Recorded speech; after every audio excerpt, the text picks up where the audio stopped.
And good afternoon, everybody, and welcome to today's meeting of the Economy and Neighbourhoods Scrutiny Panel. The first order of business today will be to appoint a chair, as unfortunately Councillor Hussain has sent apologies today. Please could I welcome nominations for chairs from panel members. Councillor McLaughlin. Thank you. Can I nominate Councillor Tyler Hawkins, please? Please could someone second and move that? Can I second that? Thank you, that's moved.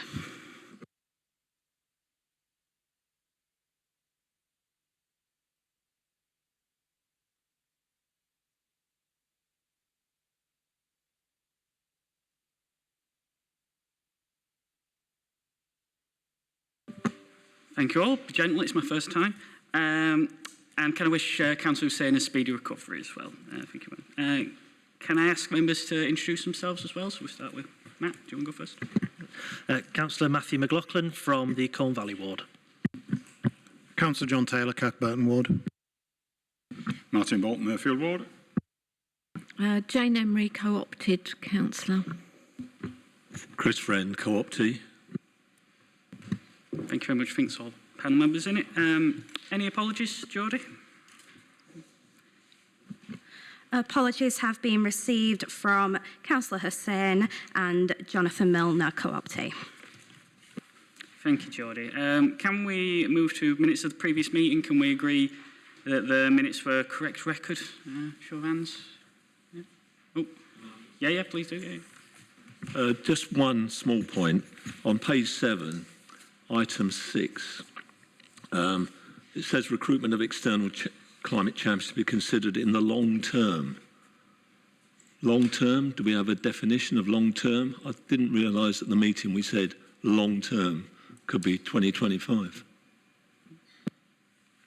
No, thank you. We can get some clarification and add that into the minutes beyond. Outside of that amendment, is everybody else happy with the minutes there? Yeah. Okay. Even no voice of dissent. I'll take that. Declarations of interest. Members who have any disclosable pecuniary interest should disclose their interest now. There's also the forms that can be completed and submitted to Jodie after the meeting. Is there anyone who has anything to declare right now? Nope. Okay, I'll take that. Admission of the public. All items will be held in public today. Any deputations or petitions, Jodie? None received, thank you, Chair. Thank you very much. Public question time. Jodie, do we have any questions as well? No public questions, thank you, Chair. Okay, very good. So that moves us on to item 7, Kirklees Housing Allocation Policy Report. Paul Howard, ready to present on this one? Or is he on Teams? Thank you.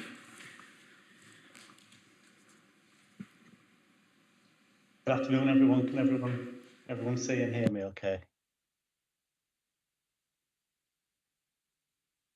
Yep, you're all right, Paul. Go for it. The sound's a bit intermittent, so apologies if I appear blank.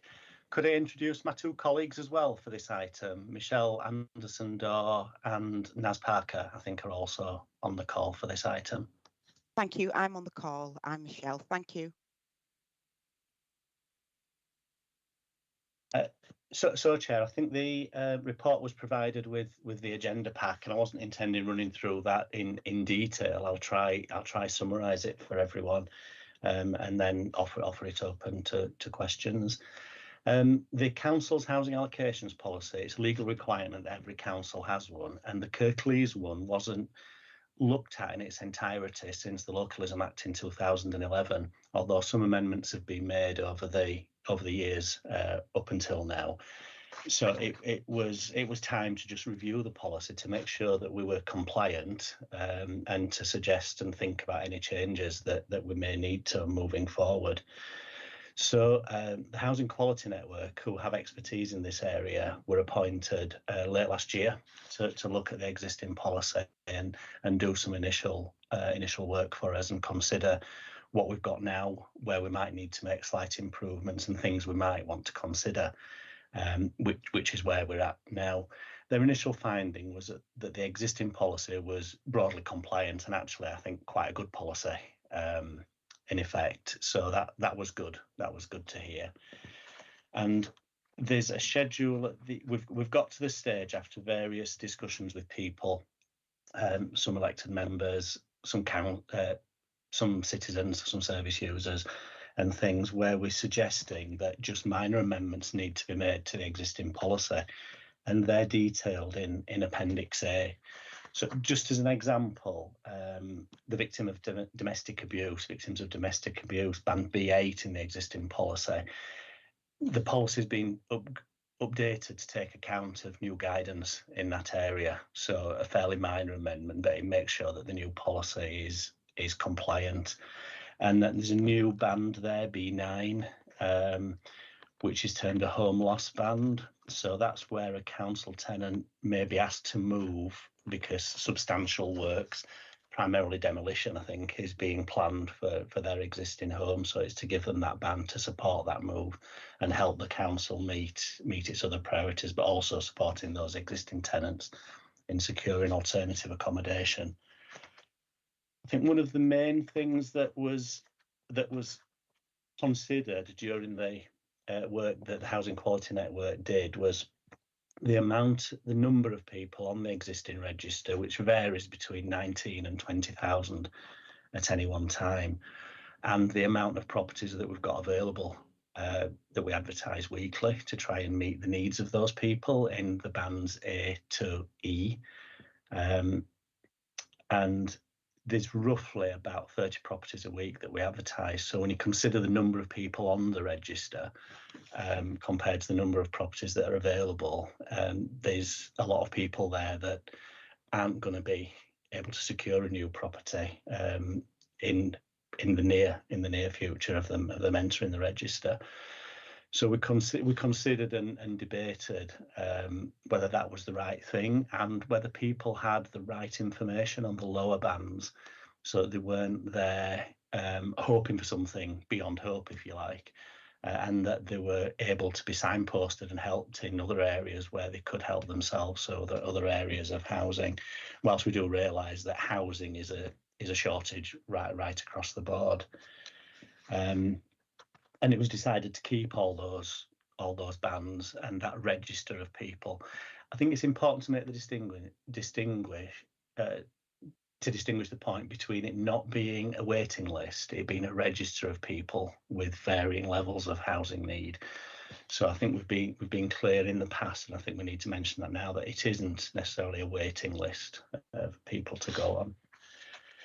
The other item of discussion that came up was around the lack of age designation and some of the issues that most of you in the room may be having brought to your attention. And it was considered that the tools within the existing policy, so local lettings plans introduced under the local lettings framework and the council's approach to sensitive lets, were the way forward to make better use of those existing tools within the policy, rather than introduce a blanket new age designation, or consider introducing a blanket new age designation right across the board. The tools that are there give greater flexibility to consider the specific issues in an area and then look at a local lettings plan that can hopefully address those issues, whereas a blanket age designation policy wouldn't necessarily give that flexibility. So it was the work that the Housing Quality Network and everyone else got to was to not necessarily change the existing policy in a major way, but to make use of the existing tools that are available within the policy. And the other consideration that was brought to our attention during it was management lets. And there's an example quoted in the paper that's provided around the MST FIT cases, where the council has a responsibility towards some children, and what we want to do moving forward is make better use of management lets to address those council responsibilities, but also better meet the needs of the children coming out of the care system and supporting them to go back into a family home, their family home.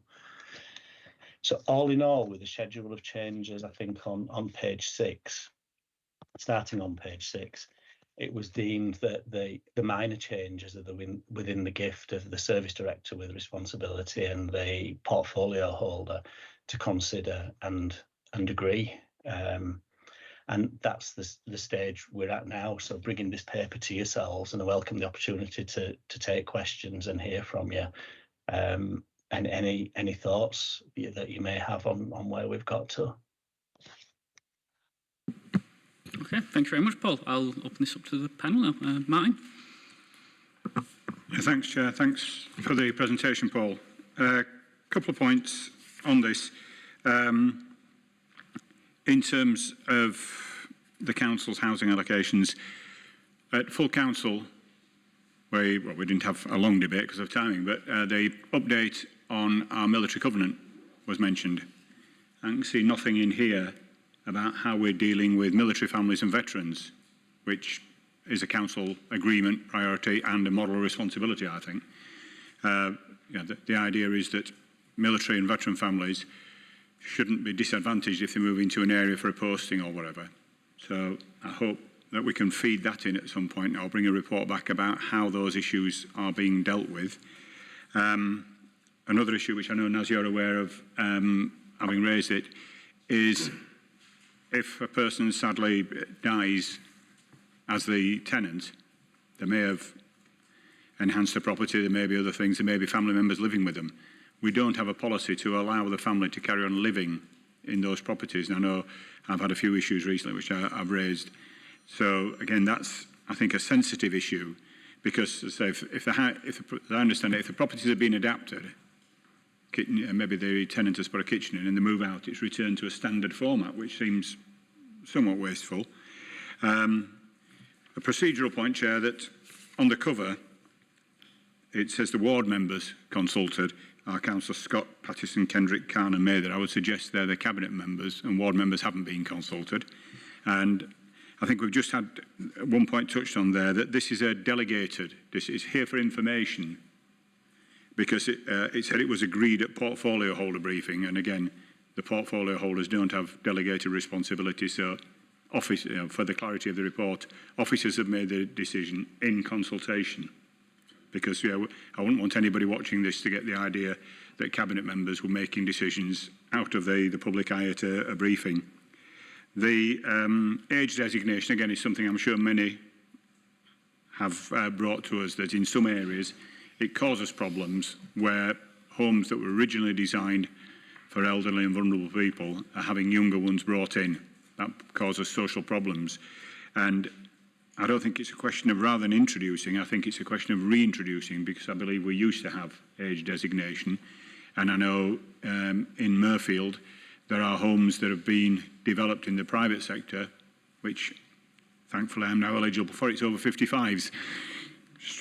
At one time you would have thought that was an age designation, but and I think there are issues there where in our housing stock, those people who are in older and vulnerable need sort of that quiet element. We've got areas in Murphy where ward colleagues are raising issues because of antisocial issues. So I think age designation, if we were to look at specific locations, type property, etc., so that we can have a more harmonious group. But I think it's a step in the right direction with, as I say, the key points about our veterans and bereaved families. Thank you.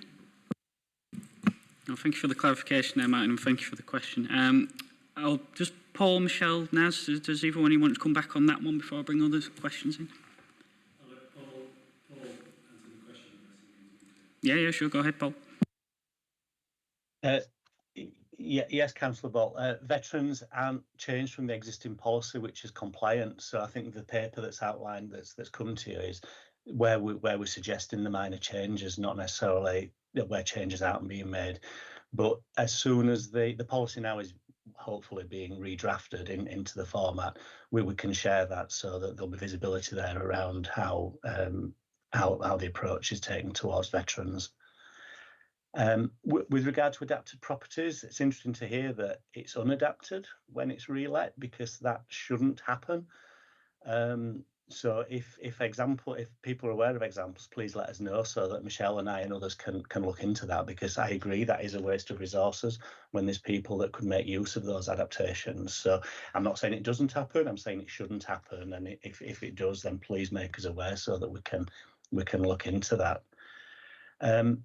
I agree about officers making their decision in consultation with the portfolio holder. Sorry if I contradicted that anywhere, but I think in item 6 I do mention it's the service director with responsibility in consultation. But thank you for clarifying that.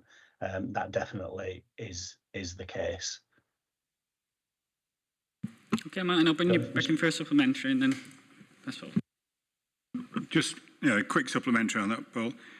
The issue about veterans, I'm disappointed that we're saying now we'll look at it. We've had the military covenant for several years. We're now going, I think we're adjudged at silver standard or something. And to find that one of the key points, housing, doesn't include an element for that, I'm disappointed with. We go, the military covenant goes back to the days when Jim Dodds and others were on council, and they've been left several years. So I hope that's something, Paul, that can be progressed at speed and members notified of how we're caring for our military and veterans. Thanks. Yes. Yeah, just to be clear about what officers are saying is that what we've brought today are the revisions we are making to the existing policy. The position on veterans hasn't changed, so whatever priority that has been agreed at a council level will still stand in the policy, and that's what Paul was referring to. Is when these changes are embodied into the wider policy, then you will see that you'll have the visibility that veterans are still afforded the priority that was first agreed. Thank you, Naz. Michelle, do you have anything to add on the back of that one? Thank you. It's just in response to the query around age designation. It is correct. We have areas across Kirklees where an age designation applies. Where we have had challenges is when we have not been able to identify suitable applicants who, based on their age, and then we are having to look wider because we cannot keep the void properties empty when we have a waiting list that's reaching 20,000. However, in saying that, if there are specific examples where an age designation was applicable, such as the examples I think you were referring to in Murfield, and it's not working, please do let us know. Because we do, even if we cannot fill it with somebody of a certain age, we would look particularly at who we would allocate that to make sure that we don't disrupt the rest of the tenancies there. So if there are examples where that's not working, please do share that information with Paul and I. Thank you. Thank you, Michelle. Matt, do you want to come in? Thank you, Chair. Yeah, and thank you for the presentation. Just a couple of smaller points from me. On a point of clarification, on page 18 of our reports, in the summary, we're given two different figures for the number of lettings per year. In the summary, it says number of lettings per year by the council and through nominations to housing associations is approximately 1,800, but then just 2 paragraphs below, it says number of lettings per year, 3-year rolling average is circa 1,700. So is the difference there the reference to housing associations, or is it a rounding error? And my second point is going to page 20 of our packs now, working with people, point 3.1. You give the figures for the consultation, 26 individual stakeholder conversations and 16 online or telephone interviews, plus 8 groups. So that's less than 2 residents per ward had an individual conversation, plus however many were in the groups. Given that we're talking thousands of tenants, that doesn't seem like a very large sample size. So how confident can you be that the feedback we have is an accurate representation of the experience of these people? Thank you. Thank you, Matt. Shall I bring you in again, Paul? Yes, regarding the 1,800, 1,700, it's probably to do with timing of getting those figures, in all honesty, because at the minute it's changed even less. It's about 30 properties a week, so times that by 52 is down to 1,560. So it does vary. So apologies if that is misleading, but it does change depending on when you take the figures for the last 12. Excuse me, for the last 12 months. The other points. Yeah, the numbers of people consulted. They did go to some stakeholder consultation groups as well as part of that, and we've been to places like the Housing Advisory Board. I agree that the individual stakeholders does appear low, but I think that was representative of what would come back had they consulted with a lot more people. I think the consultation was done in a time, I won't mention the C word or the P word, but during difficult times for face-to-face consultation, so that may have affected the availability of some people as well to be consulted. Thank you. Nat? Three things really on that question, Chair, is firstly, it's worth noting that consulting tenants is not the most important stakeholder in this, is consulting applicants, I guess. The second point is that when we started out on this journey, we thought we would be making material changes to the policy. After the first stage of round of engagement, we were then going to go out to a full public consultation if we were making those material changes. Given that we haven't made those material changes and they're minor revisions, which are delegated to officers, we didn't get to that second stage, which would have been a broader engagement exercise. And I think on the basis of small revisions, that this is a representative and a decent sample. And then finally, I guess what we really wanted to do is to ensure that we captured the views of tenants on things like transfer, age designation and sensitive lettings. So we have a broad body of information already that we've been relying on, rather than consulting everybody every time we do something, unless it's a statutory consultation requirement, which it would have been if we were making material changes. We use the data intelligence that we have to hand, so elected members give us quite a lot of feedback, and some of the changes were driven by that feedback that we'd had from both tenants through the existing mechanisms, because every time we get a contact, that's an engagement for us. So that combining that feedback that we'd had already drove some of and influenced some of the revisions we've made. Okay, thank you. Any follow-up, Matt? No? Okay. Liz, on the teams? Yes, thank you for letting me have a question. My question is on local lettings plans and part of that policy. You say that the tenants are not the most important stakeholders here, and I understand that you are discussing changes to the ratings, etc. But in this particular area, tenants are just as important as people on the waiting list. And at the moment, the local lettings policy does not work properly. The sensitive lettings does not work properly. And the equal rights of all tenants does not seem to be applied.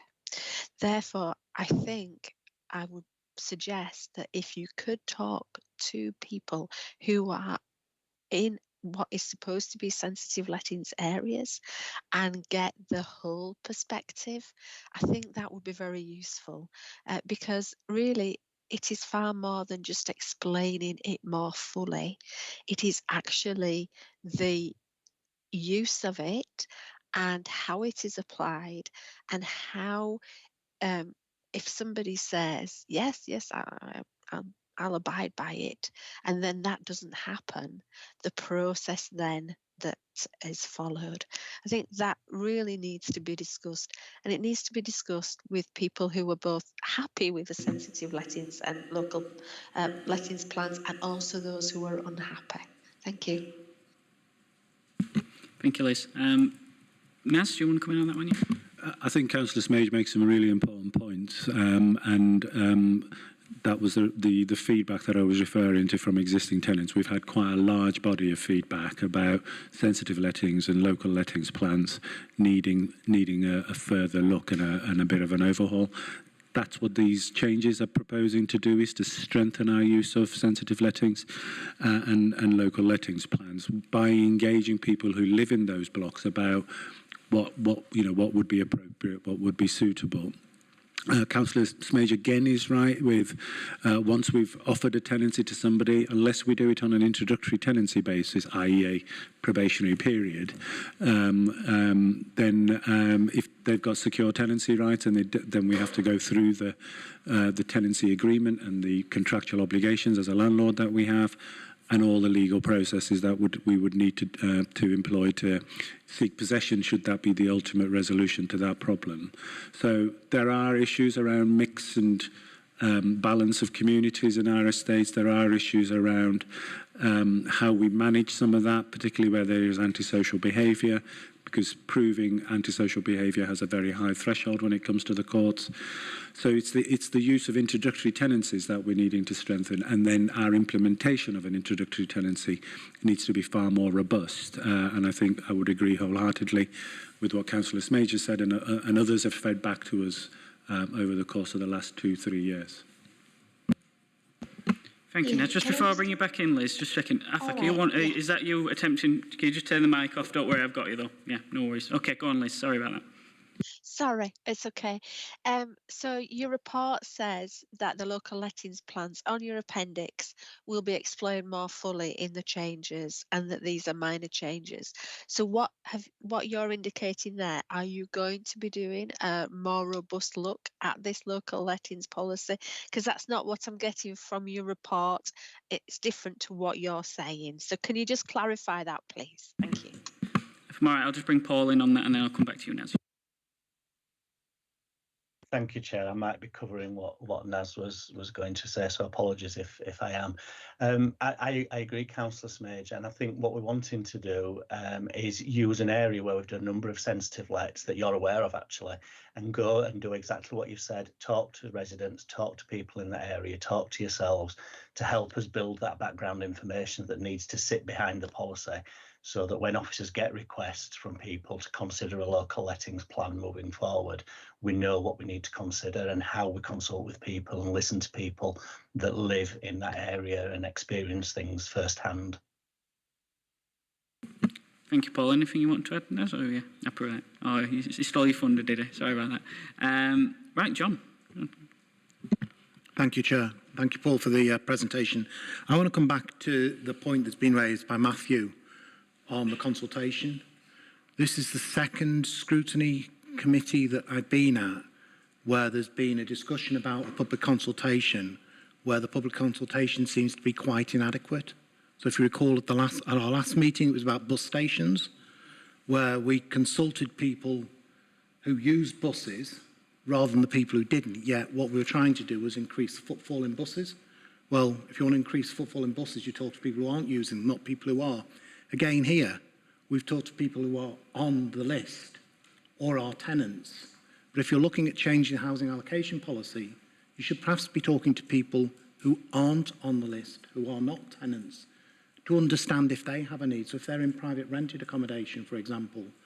And I don't accept that this is an adequate number to form any view from. And I wonder whether as a committee we can make a recommendation, given the experience last month, that we ask somebody to come and explain to us about public consultations that the council does and what the bar is for it being an acceptable consultation. Because if we get very, very low numbers statistically, they're not relevant.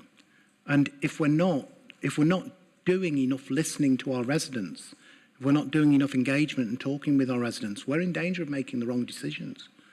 And I think we need to push a lot harder on this. Because talking to 26 individual stakeholders, well, I'm not sure who qualifies as a stakeholder, but quite often that's people in the system and part of the system. And what we need to be doing is seeking the views of people who are outside of the system and not part of the system. So going to the Housing Advisory Board, I don't know who sits on the Housing Advisory Board, but I'm guessing they are people that would be deemed to be part of the system, rather than individual residents who may have a housing need, who may not even have explored that housing need because they're not aware that they're entitled to anything. And if we're not reaching out to those sort of people or even attempting to, we're missing a trick with this. So I think really if scrutiny is playing a role, it's coming back and saying, actually, if we're going to consult the public before we make policy decisions, we need to make sure that we're consulting enough members of the public and that they are genuinely members of the public and they're not part of the system, parts of advisory boards, tenants' voices, existing groups, because the longer they're engaged with us as a council, the less representative they are of the general public. So I think if we could take that as a recommendation from this panel, I think that would be valuable for the council as a whole. Thank you, Chair. Thank you, John. Before I come back in on that, I'll bring Naz in to answer the specific point. So I think as a broad point, Councillor Taylor's right. I think the requirement to consult the public on minor changes to a policy are not the same requirements. If we were going to make major changes to the policy, we would have held a public consultation, which hopefully would have been broader than what you see here. This was a commission for some consultants to capture some views about the types of things that are important and the things that we might change. When it came back that it wasn't material, that's why we didn't need to go out to further or chose not to go out to further. But we did have enough intelligence and data. Now, your point about those people who aren't on the register is a much bigger and wider survey that the council would have to conduct. We wouldn't do that on every policy shift that we were seeking to kind of embark on. Because I don't know who I would speak to. Would I go to homeowners? Would I just go to private rented?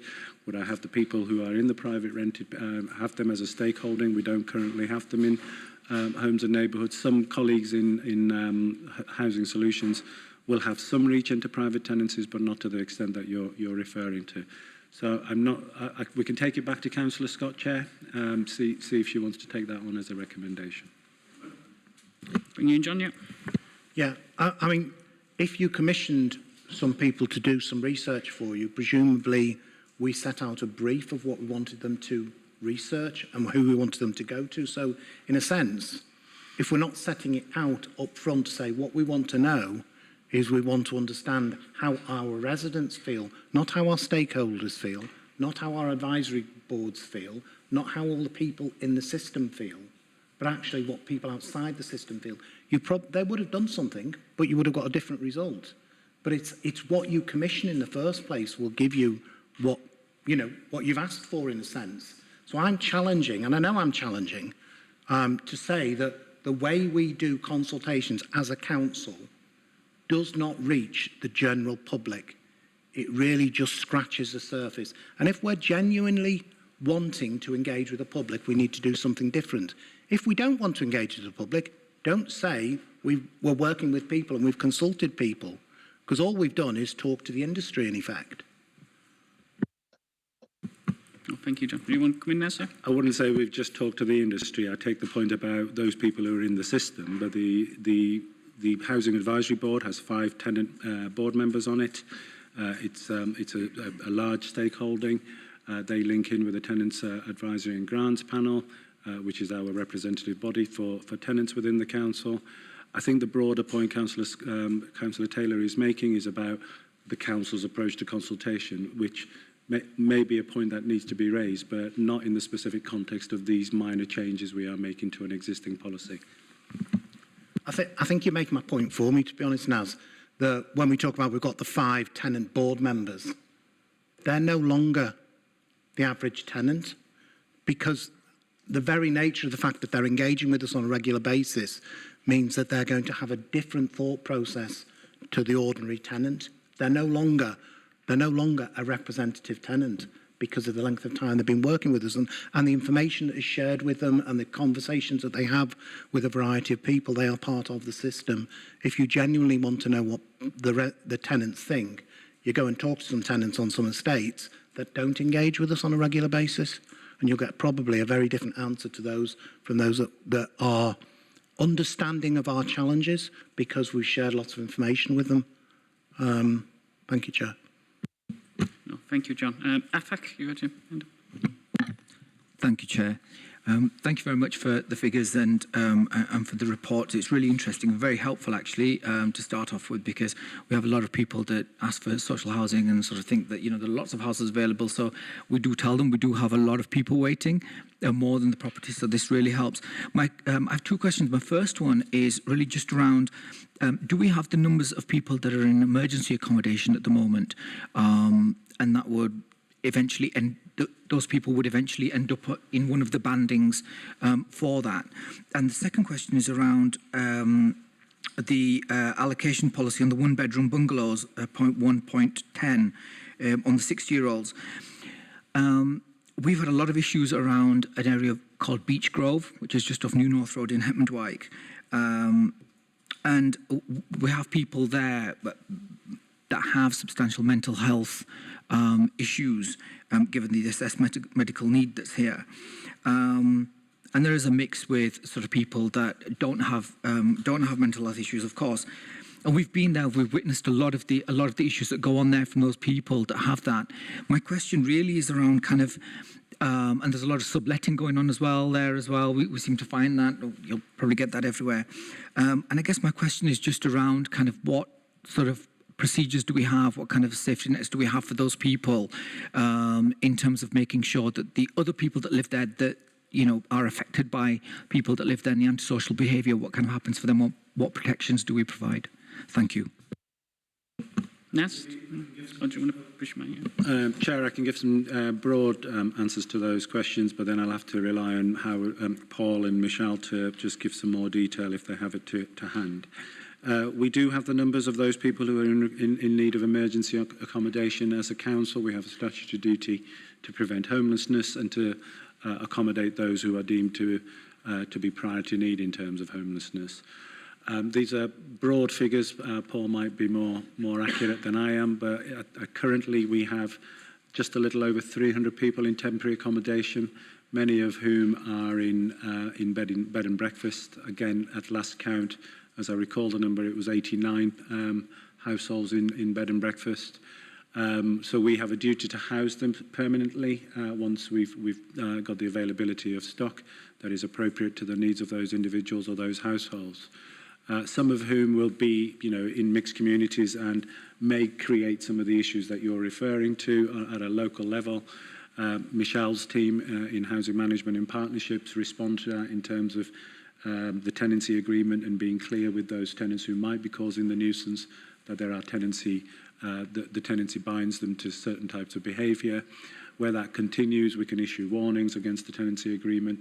Where it continues beyond that, we then have the court process to go through. But to get to the court process and to get a secure possession, we do need that evidential threshold, which requires the cooperation of those people who might be subject to the antisocial behaviour, which can be a bind, it falls over. I'm not sure, it's sometimes a bit of a blunt instrument. But if you do have those issues, if you could raise them with Michelle and her team, they will respond accordingly. We don't have any easy solutions to antisocial behaviour or mental health issues. We put the wraparound support where it's appropriate, and the agencies that we try to access can do that. So I think that answers both questions, does it? It does. Thank you. Thank you. Any more questions from panel members? Yeah. Just one very brief one. It's quite an eye-opener, this report, and how complex this is and what a challenge you've got managing all this stock. Could you tell us, just as to give us some perspective, what the current housing stock is, please? Thanks, Chris. Naz, you want to take that? We have approximately 21,500 homes in our direct ownership and management, scattered across the district on a mix of homes and types, bungalows, flats, houses. We have a dire shortage of larger family homes in terms of 4-bed in particular. And people do present with those sorts of needs for a larger home. 3-bedroomed homes are very, very difficult. We have a small stock, but they don't become available that often either because families don't have anywhere else to go in that sense. Sorry, can you just remind me of the second half of your question? And then we have a further 1,000 or so that we manage on behalf of others, people like Kirklees Communities Association. And so that's the entirety of the stock and the management presence that we have around the district. Housing associations have a further 6,000 or so in the district in terms of homes. And we exercise nomination rights from the register to accommodate people from our register into those homes. Thank you, Naz. Good enough. Any follow-up, Chris, or are you happy with that? Well, it's just sort of looking at the numbers, 19,000 plus on the register. You haven't got that many more houses in the portfolio in its entirety. It's desperate. It's far worse than I ever believed. That's the challenge, and whilst we have 21,500 homes in our ownership, We only have 1,700 to 1,800 homes that become available in any given year. In the pandemic years, we saw that drop for obvious reasons. People weren't moving. So the turnover rate of our stock is it's probably the average across the industry, but we can only rehouse 1,700 people at any given time from the register in any given year. Thank you, Nez. I'll bring this item to a close, but I'll make a sort of wrap-up point myself, coming on the back of what John and Matthew said in this session as well, is that particularly, I think a point to raise is on point 1.4 of the report as well, about customers not being aware of basic information on social housing stock and on the current state of the social housing market. This resulted in frustration with the allocation system and unrealistic expectations. Now that along with the issues highlighted on consultation shows we have a real communication problem on these sorts of things and engaging with the public. And while I appreciate I've got sort of the acting chair hat on today, following this panel I will take that up and pursue that as well so we can have a discussion on public consultation. I'll bring Martin in and then we'll move on to the next item if that's okay. Yeah, thanks, Chair. Just on housing and a topical question, I appreciate officers may not be able to fully respond now, but if we could have a note, I would suggest to all members, the recent tragedy that's been highlighted with the issue of mould in social housing.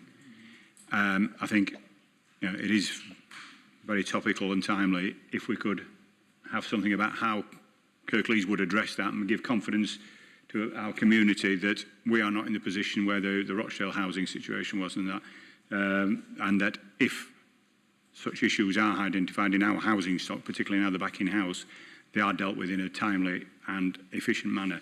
As I appreciate that it's on the spot and as an officers, and don't answer if you don't need to, but if we could have a briefing to members, I think that would be most timely. Thanks, Chair. Thank you, Martin. And yeah, I think that's definitely, I want to give that sort of item justice and suggest we do that in a future meeting if that's okay. Right, okay, if everyone's happy with that, thank you, Paul, Michelle and Naz. We'll move on to the next item, item 8, the highway safety presentation. That's Mark and Graham. Mark, shall I bring you in first?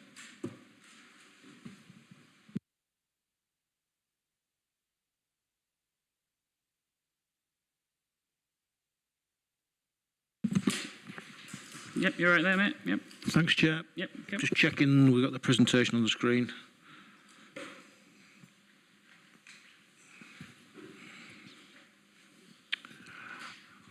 Okay, thanks, Chair.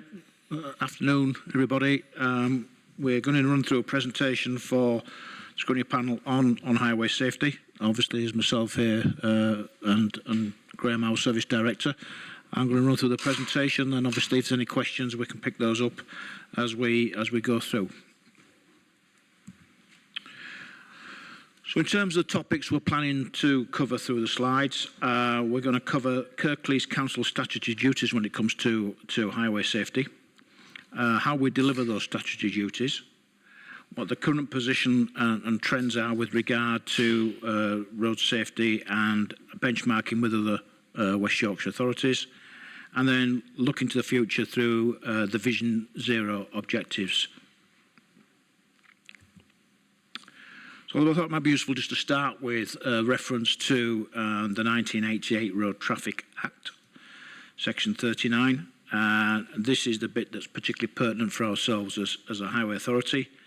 It defines what our duties are, it defines our responsibilities, and it talks about us having to carry out studies into crashes arising out of the use of vehicles on the roads, which we do on the basis of data that's supplied to us by West Yorkshire Police, and then for us to take such measures as appear to the authority to be appropriate to prevent such accidents, and in constructing new roads must take measures as appear to the authority to be appropriate to reduce the possibilities of such accidents, and we do that through road safety audits when asked to do so. Just a section there at the end about the team and our road safety team. Apologies. Our road safety team covers casualty reduction. It deals with commuting traffic measures and general road safety issues. So what do we do in terms of actual measures to help us deliver those statutory duties? As I touched on earlier, we monitor all collisions that are reported to the police. We look at the data and we use that data to look for trends and look for evidence and examples of where we think some road safety interventions would help to reduce any future accidents at particular locations. So we analyse that data, we investigate the data, and as I said, we look for those factors that could have an influence. We then develop programmes of work. We tend to work on a 2-year programme, a 2-year forward programme. That goes through for member approval along with our other capital programmes in other areas of highways, and that will seek to introduce appropriate interventions at those sites where there is already a trend of accidents taking place on the highway network. In particular, we're focused on KSIs, killed and seriously injured. We undertake road safety audits on any new scheme on the highway, so whether it's a road safety scheme or whether it's a major project scheme, we always undertake road safety audits to ensure that what we are constructing doesn't introduce any additional road safety risks. And as part of the team's role, we also develop education and training packages, particularly around schools, and delivering road safety packages, mode shift, bikeability, those sort of schemes to help educate school children around the importance of road safety. As well as our statutory duties, we have revenue funding available to us to undertake other tasks related to road safety. It's quite an extensive list. I won't read through every single item, but I'm sure board members are familiar with some of those interventions. Mode shift is one that we're particularly keen to encourage schools to go down. We have the support of the public health team with the council with mode shift, and it's very much, we find, the preferred solution to improving road safety around schools. Speed indicator devices down there, ward members will be aware that we have worked with all the wards and all ward members to look to introduce a revised programme of speed indicator devices and speed limit reviews. Well, obviously, we've just completed a very wide-ranging review of the speed limits across Kirklees. We commissioned sisters to do that, and ward members have been invited to attend a series of workshops through the summer on outcomes from that piece of work. A little bit about the budgets. We are in year 1 of a 5-year City Regional Sustainable Settlement, CRSTS for short, and the award for those 5 years is for road safety is circa £900,000 per year. If you think that typically a road safety scheme can cost anywhere between £50,000 and £100,000, some a bit less, some a bit more, that'll give you a sense of the number of schemes that enables us to deliver. It's not a significant number, and that's why it's important that we do prioritise and focus spend on the areas and locations of most need. We currently benefit from an additional council capital of £250,000 a year. That helps with some of the community safety schemes. That is also used to fund our current SIDS programme, Speed Indicator Device programme. That specifically funds any addition. It funds a device for each ward, and so the opportunity there for all wards to be involved with the speed indicator devices. As I mentioned earlier, we have a revenue budget of just under £600,000. The previous slide listed some of the activities that helps to fund. So you've got a total package of capital revenue of about £1.7 million a year. I mentioned earlier the speed limit review, and we have put a bid into West Yorkshire Combined Authority for some additional funding to help with the outcomes of the speed limit review, principally to do analysis of safety outside all school sites across Kirklees, and also a review of the existing 20-mile-an-hour limits.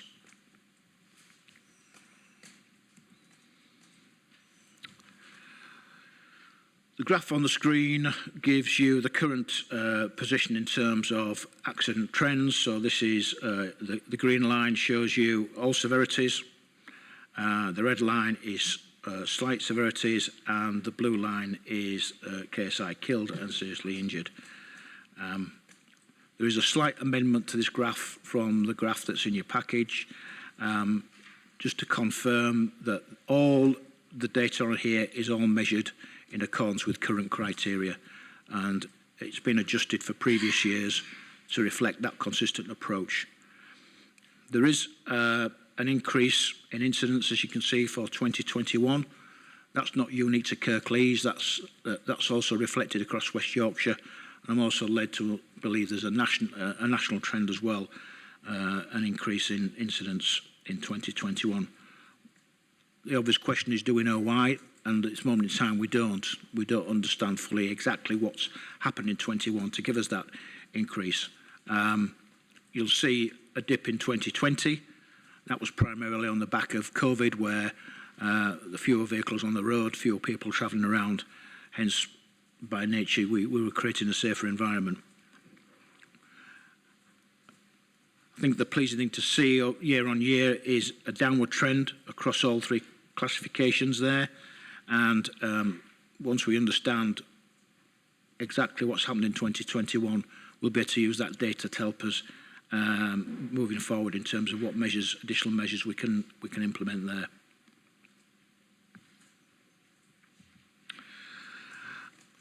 This table shows Kirklees' position in terms of both KSIs and all severities in comparison to West Yorkshire authorities. So you've got the different classifications down the left-hand side: pedestrians, cyclists, motorcyclist vehicles, children up to the age of 16, and then all measures. And KSIs in the two left-hand columns and all severities in the right-hand columns. And you can see, generally speaking, in Kirklees, we're matching the trends both in West Yorkshire and for both KSIs and for all severities. But there are one or two exceptions to there. I think the motor vehicle trend, it reflects the West Yorkshire position, but we're actually ahead of West Yorkshire on motor vehicles in terms of KSIs. Probably a more pleasing one is the figures for children up to the age of 16, where we are actually bucking the West Yorkshire trend, and we've seen a 0.7% decrease over the 5-year period.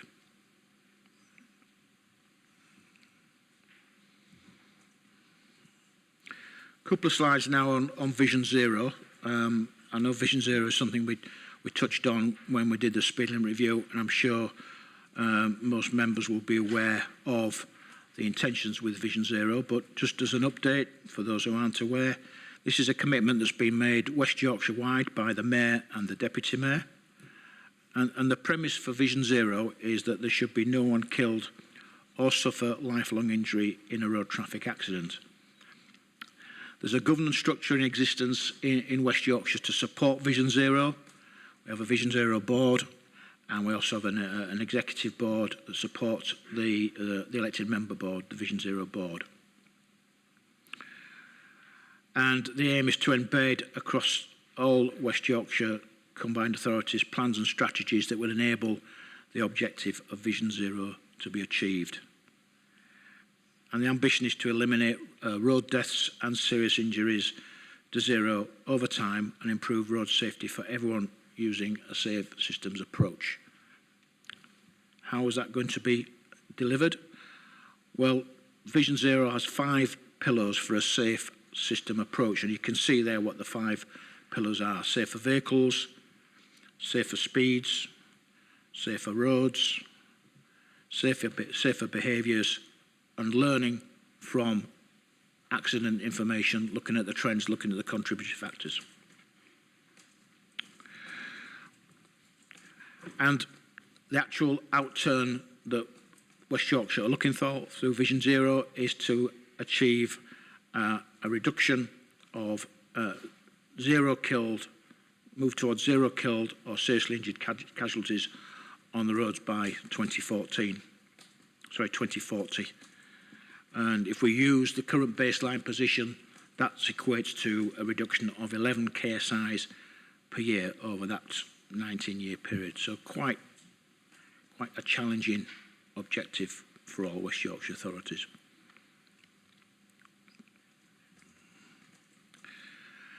And this slide just tries to set into context both Kirklees Council's role and also Kirklees Highways as Kirklees Highways Authority and its statutory duties. And I think I would describe the on the left-hand side, I would describe those as influencers. These are the bodies that have an influence over us achieving Vision Zero. So it's not just about what we do as a local authority. We've got the West Yorkshire Safety Camera Partnership, West Yorkshire Police, and also road users as well. Obviously, they have a really important part to play in making sure we can get to where we need to get to with Vision Zero. And in terms of ourselves as local authority, we as a highway authority are just one of the internal stakeholders that help support Vision Zero and help to ensure our roads are safer for all road users in Kirklees. And again, several stakeholders there all work together through the Kirklees Road Safety Partnership. And that's a body that helps, again, support the wider Vision Zero aims. And you can see some of the bodies that are involved in that partnership arrangement. That concludes the presentation, and we'll happily take any questions, Chair, that might. Thank you, Mark. Thank you for that. I'll bring John in first. Thank you, Chair. Thanks, Mark. Number of questions or comments, really. I was interested to see on the slide about, in addition to statutory duties, among the long list of things that funding is provided to address is school crossing patrols. Now, I've had issues in my ward with school crossing patrols disappearing because individuals retire, and I've been told that they're not going to be replaced. Now, this kind of suggests there is money to replace them, but I'm not sure that's actually the case.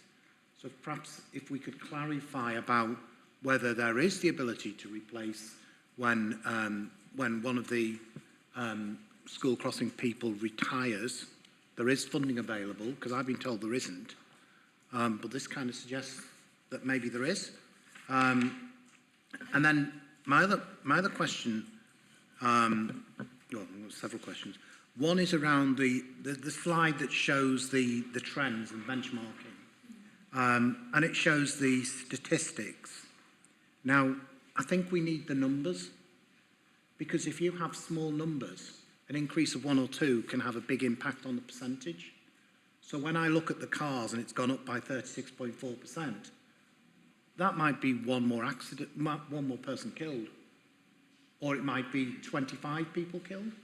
I have no idea. So I don't think this, whilst I understand how it's been presented like this, it doesn't help us because we can't really get that scale of problem. Because obviously on the previous page you've listed the total numbers, but I don't know how that breaks down across the categories. So I'm none the wiser, if I'm really honest, about whether I should be concerned about this car collision or not. Certainly I'm aware of some. My other comment is I'm not convinced by the Vision Zero at all in any shape or form. My experience of road safety is more often than not, a big element of the problem in road safety is driver behaviour. And actually I don't see how your Vision Zero and all of these wonderful people from the Combined Authority and the councils are ever going to change individuals' behaviour. You can't change the roads to stop all of the behaviours. I'm aware of one sad case in my ward where a gentleman died, but that gentleman was, when he crashed, he was on the wrong side of the road, he was speeding at 60 miles an hour, and he didn't have a seatbelt on. I don't think anything the council does ever would have prevented that, because that was an individual choice that that individual made, very unwise, but that was how they behaved. And I can think of other examples in my own ward over the last few years where you've got similar examples where it's been poor driving behaviour that has led to accidents and collisions. And it doesn't matter what you do to the roads. It doesn't matter what speed limit you introduce because they ignore them.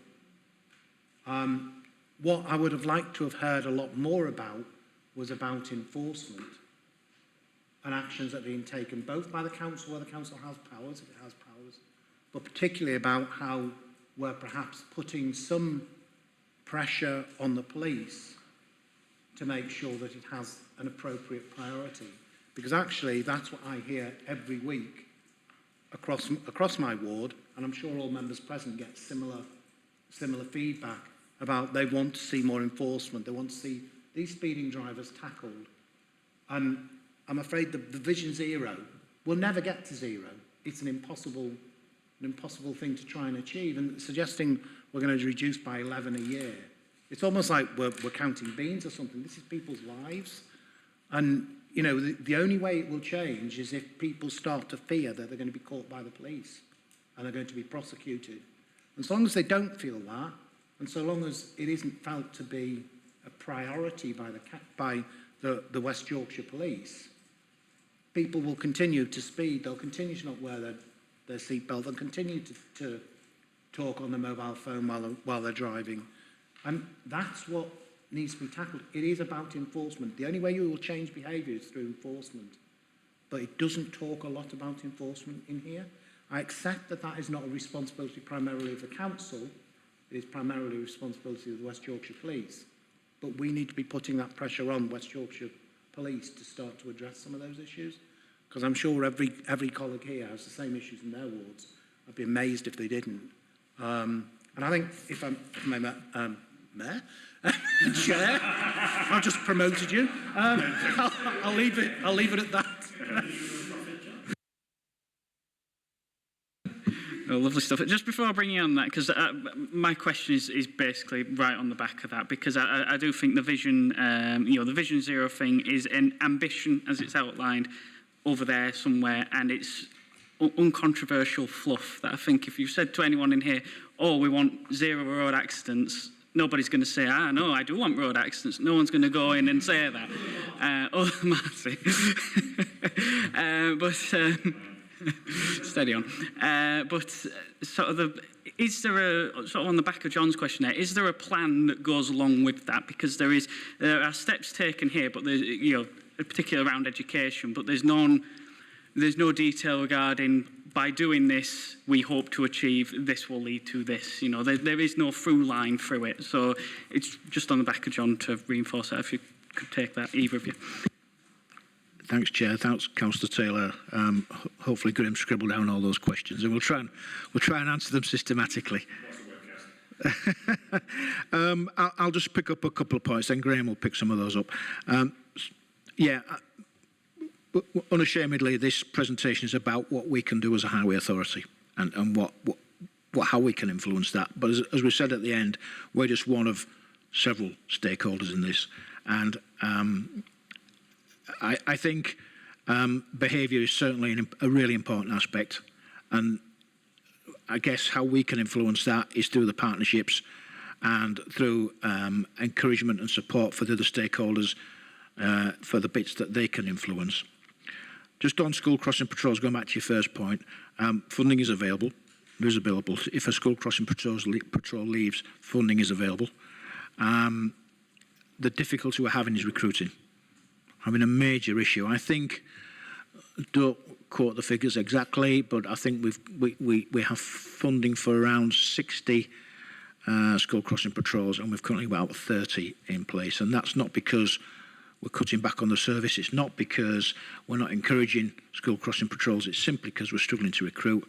And Suzanne and her team actively work with the schools to try and get them to play their part to help us to recruit replacements. So what we always say, if a school crossing patrol becomes vacant, if local ward councillors, if the community can help us, then we're more than happy to try and fill that. I think a piece of work we are going to do going forward is review each location and review the criteria, review the location against the criteria, just to make sure, because circumstances change, just to make sure that in the current criteria, it's still appropriate to have a school crossing patrol at that location. But there's definitely funding available. Okay, any follow-up there, John? If I can just come back on both of those, to be honest, in the reverse order. So on the school crossing patrols, I have got emails telling me there is no funding available for a replacement patrol when somebody is retired, and that came from council inquiries. So they're giving out, I'll dig it out and get it across to you, Mark, but they're giving out the wrong information, because I've gone to the community and said, we're not getting one. Whereas I could have gone to the community and say, if we want one, we've got to find somebody. But that wasn't the message I was given. So we perhaps need to check back and double back that we're giving the correct messages out. On the speeding, I fully accept it is West Yorkshire Police Authority's responsibility. In another scrutiny role on Overview Management Scrutiny Committee, we had the, I think it's called Community Partnership strategy, where you had to dig through it quite a few pages before you found the words road, safety or speeding. That's supposed to be a document that's put together about Kirklees working in partnership with the police. And comments were made by other members of the panel as well, but I was very disappointed given the number of times that road safety and speeding gets raised with me as a ward councillor, that somehow that didn't feature more prominently in that community partnership document. So it felt to me that Kirklees Council was not playing its part in trying to make sure that speeding enforcement and tackling road safety was a key priority of the police. And it feels like, as councillors, we're trying to battle that with the police, but with one arm behind our back, because Kirklees Council don't see it as a priority. So I think you perhaps need to take that away and perhaps have a look at what that community partnership board, I think I've got the wording right, board does, but clearly it wasn't smack bang in the middle of this is what the priorities from Kirklees are for the police. Thank you, Chair. Thank you, John. You want to come in, Graham? Yeah. Yeah, I'll just try and pick up on a few of the points as we go through this, but I know we've had long discussions around road safety since I've been here over the last 6 months or so. Just on the school crossing patrol, so whilst funding is available, I will tell you now that all funding is under review, as you know. We have some challenging times, so I think it's right for me to share that. And also, when we find that we put a pelican crossing in place, a push button, then it's appropriate then to review if there's a position for a school crossing patrol person or not. So there may be a little bit of confusion around that message going out, so we'll clarify that position to you. I'd like to see more crossing points that are push button, that people can use more than just a school crossing patrol person at the start and the end of the day, because then that gives the community a better offer than a school crossing patrol. But I accept the point, and we'll share that with the panel. I really just want to say I have a very simple view about road safety. You know, it's a partnership. You're right, Councillor Taylor, it's everyone.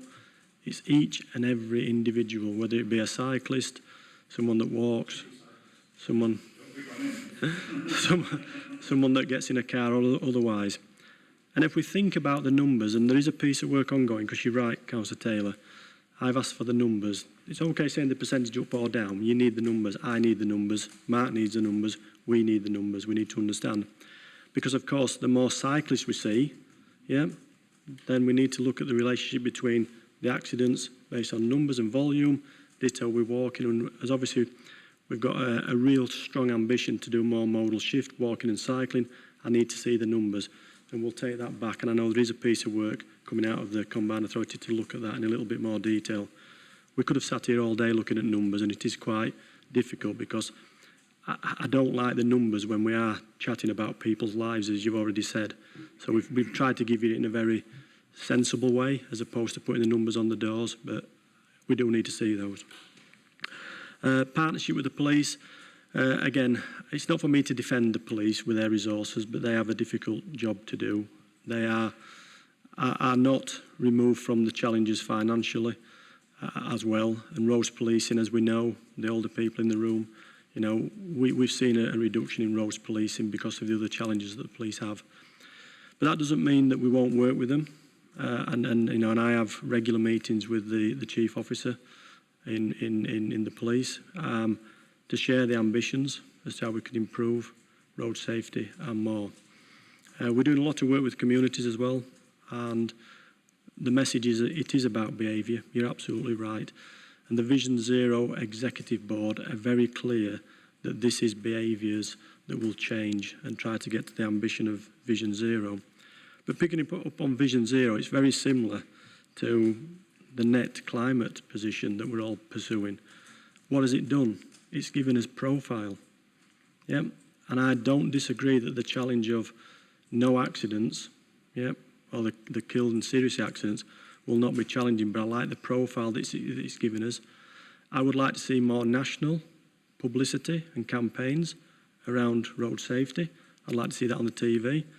And again, I don't want to just be ageism in it, but, you know, the Green Cross Code man and the people that we've seen about, you know, road safety, you won't even know the Green Cross Code man, will you? Yeah. What about Tufty? And Tufty. So my point is, in summary, it's partnership working. We will continue as officers of Kirklees to promote, to persuade, to influence people to work with us from a road safety point of view. Police, members of the public, indeed every one of us. I personally have a view whereby enforcement, absolutely, and we know that we've had discussions around the changing of the criteria for safety cameras. We could spend a lot of time on safety cameras, and we know that we've spoken with MPs within our district, and they've been very supportive to look at the changes at a national level regarding the current criteria to deploy.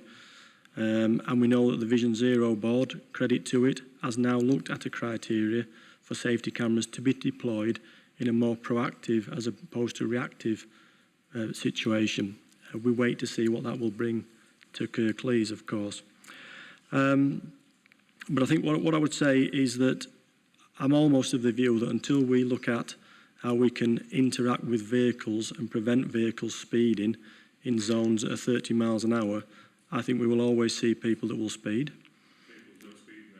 Well, people that will speed, yeah. We will also see people speed. We will see people speeding throughout. And I think until we get to that position where there is some positive strands as to where we can start to get vehicles to actually prevent road safeties, automated braking systems, and there's more and more out there. That's where we will get to a position, and that's where we'll start to see some changes on road safety. However, what I would say, remember, and members that have been through the workshops in the summer around the speeding review, what did that identify? It identified that our road traffic accidents, only 2% were speed related. And that picks up on the point that you're saying there, because there will be some people that not only drive on the wrong side of the road or otherwise, but remember we have people that have medical episodes as well, and unfortunately lose their lives at the wheel as well.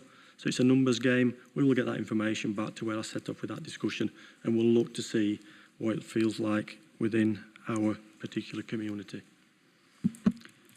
Thanks, Graham. Just so I may, I've got John I would like to bring back in, but I've got Martin, Afak and Matt all indicating they want to speak as well.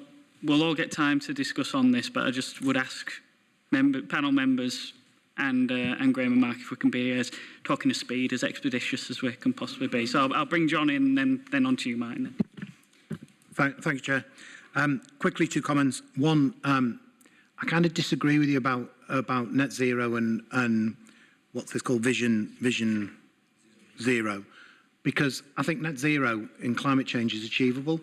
It's going to be hard, it's going to be difficult, we might not make it on the date, but it can be done.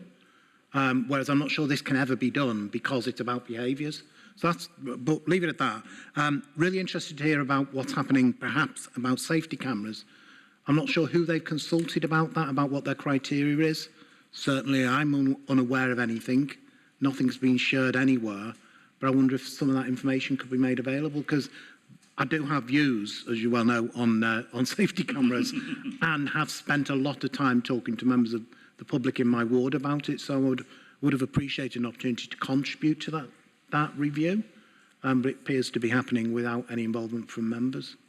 But yeah, I'll leave it at that, Chair. Thank you. No. Martin. Thanks, Chair. Yeah. And again, thanks for the presentation and very informative discussion. The bits of terminology in here that lead on to how things are affected. You know, when we talk about the stakeholders, I'd like to see a more formal partnership, particularly with the police, understanding and agreeing what we're doing.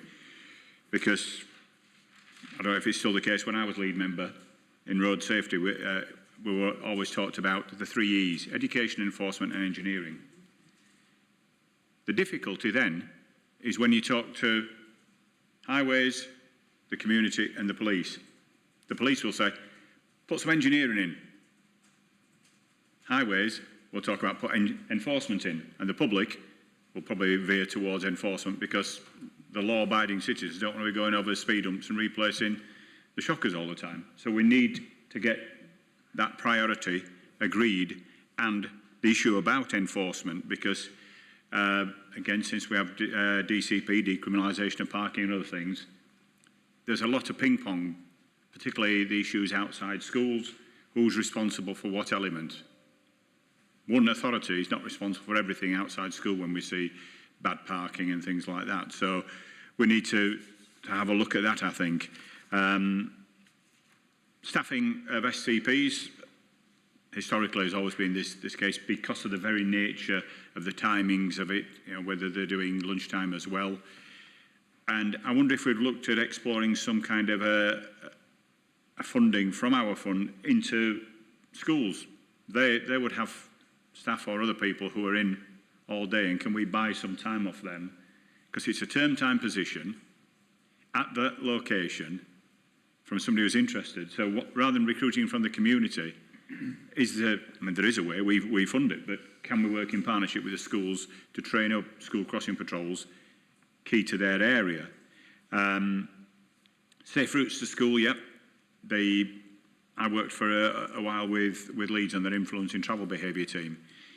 Things that we were doing many years ago there were 20 mile an hour outside all schools. And I've seen it in residential areas and others in Leeds and other areas. But Kirklees has not gone down that route. And whilst there is a discussion about people would still break the law, if people speed above 20, potentially below 30, so the impact is less than speeding above 30 and causing that. And the removal of some safety measures. During COVID and other times, Cemetery Road and Temple Road in Dewsbury had safety measures. There were barriers to stop people parking and so on and so forth. For some reason, they've now been removed. And we're going back to a dangerous situation where people are parking on zigzags, people are parking in drop and go zones, restricting the flow and everything. So we need to be looking at that kind of thing to make it attractive to people. I mean, and again, using that, it's not my ward, but I know out in those two schools, Cemetery, yeah, we've got Croness Park. You could operate a park and stride system, and these are things that we're introducing. Other safe routes to school, we developed the ringway in Heckmondwike when we were in Cabinet, and it just needs extending now from High Street to Heckmondwike through Walker Lane, linking up to Spen Valley Greenway, and obviously within the budgets that we're talking, there's elements of that where we can bring finally that route extended into fruition. Permit parking outside schools.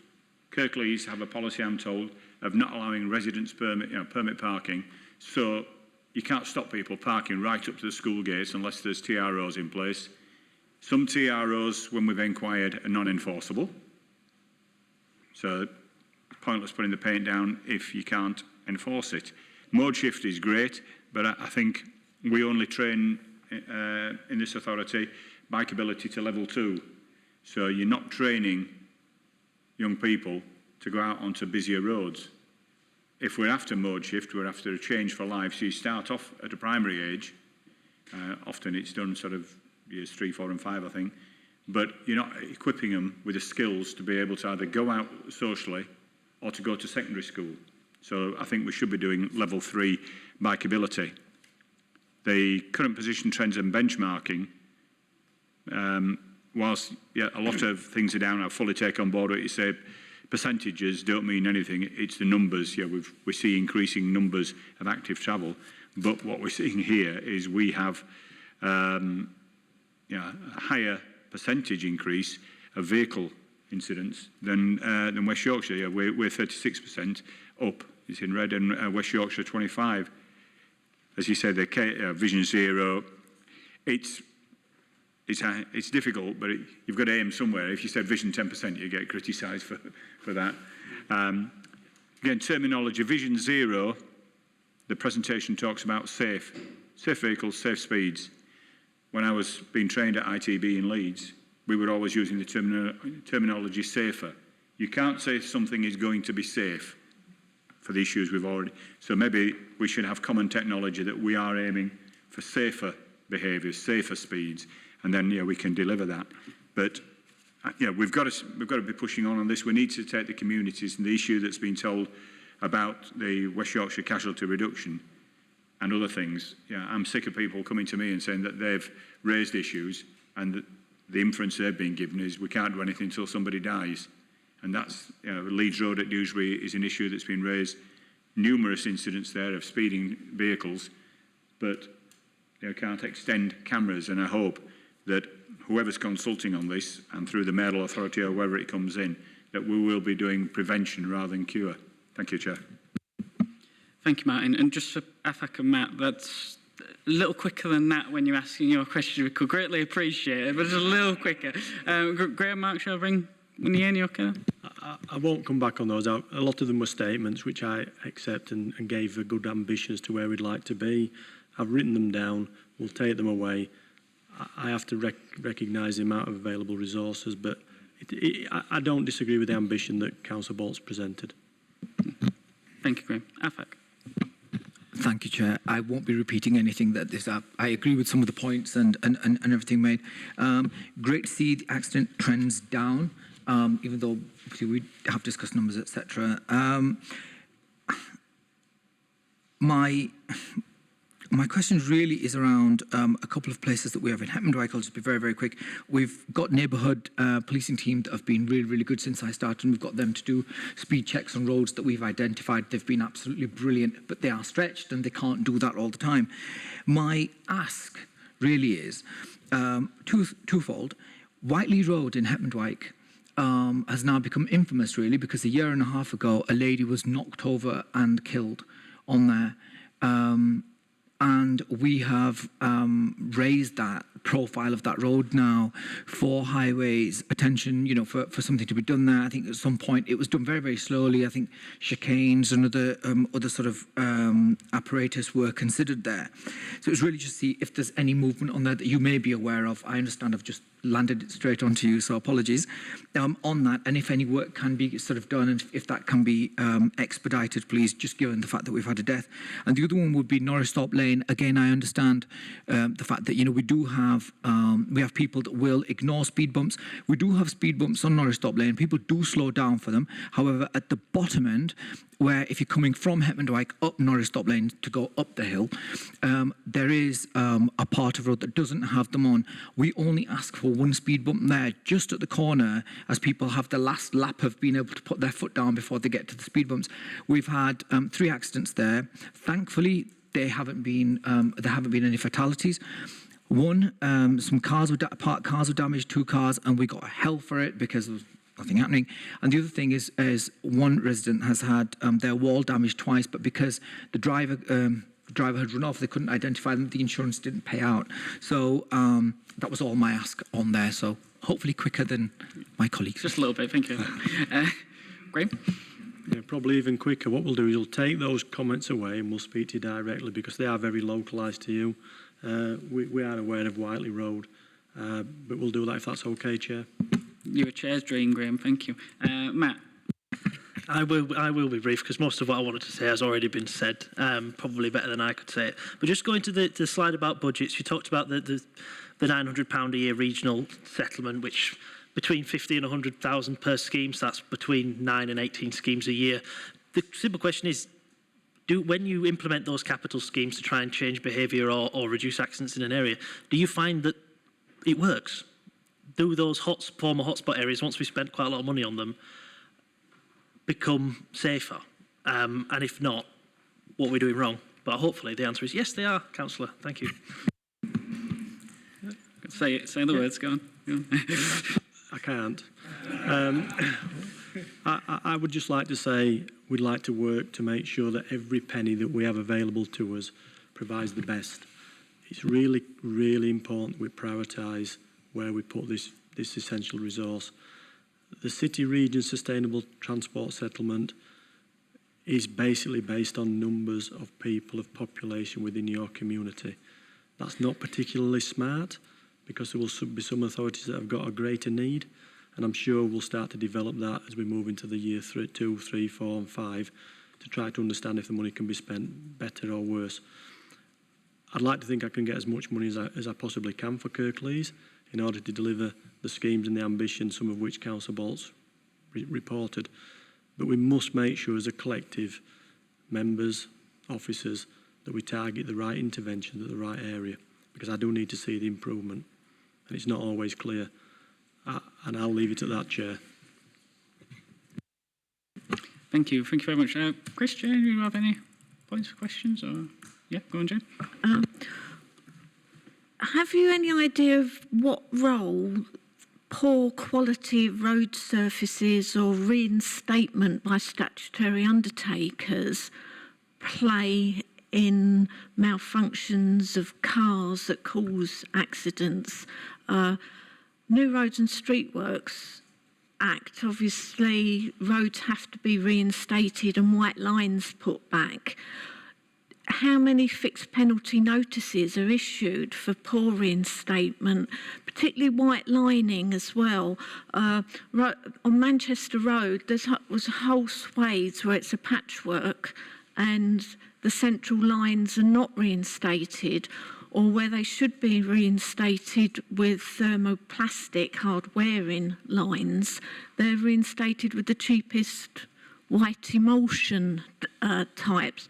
I think that traffic management and safety can't be underestimated with signage and lines and directing cars in the right way.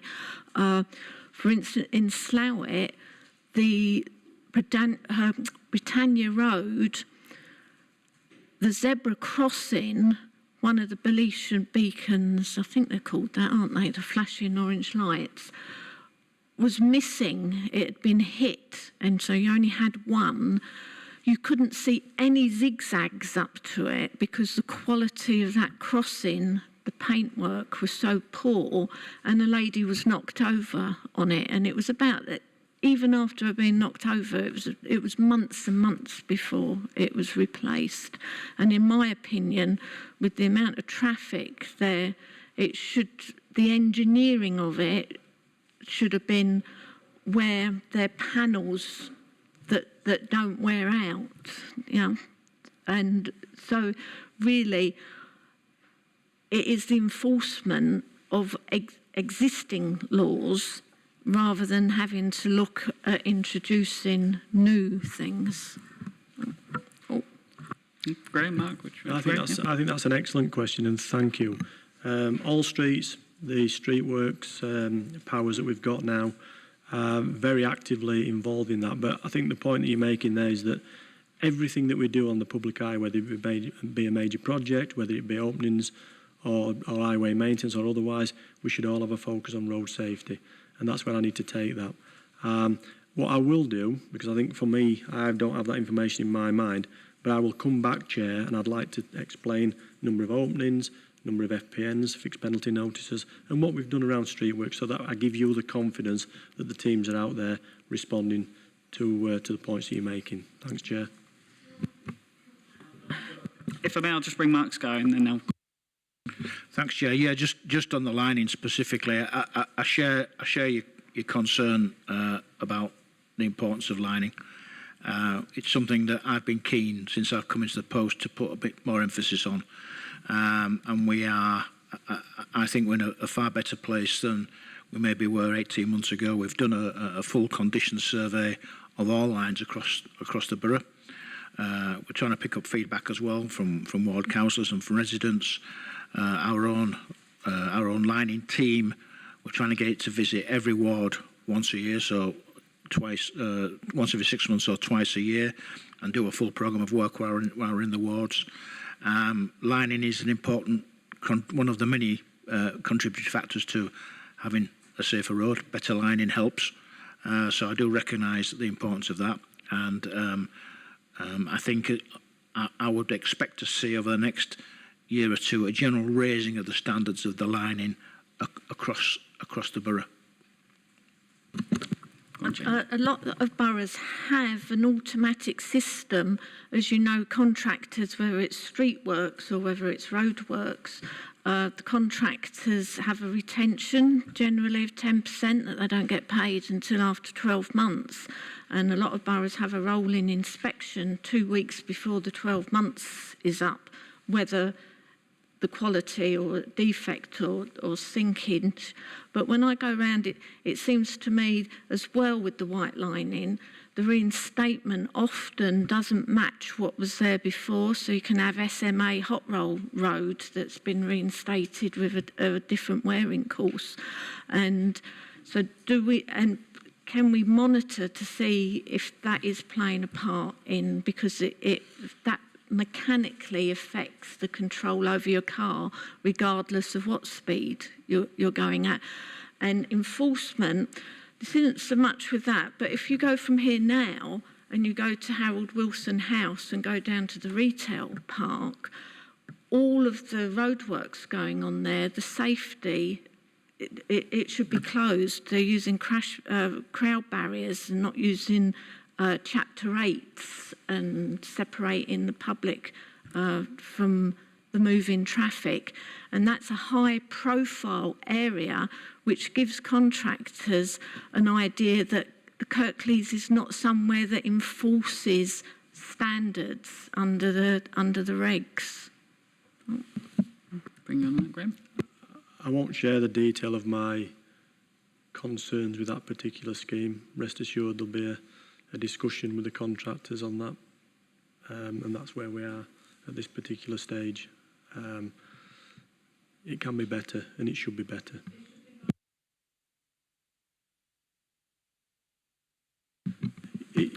Totally agree. Yeah, I know. Thank you, Graham, and thank you, members, as well. I think I'll bring this item to a close. So thank you, Graham and Mark, for that. Our highways dynamic duo, we appreciate that. That was great. Thank you. Yeah, you can trademark that. If everybody's happy, we can move on to item 9 now, the culture, heritage and tourism strategy. I believe we have Adele on the Zoom. Is that right? There you are. Yeah. Okay. No worries. Thanks, man.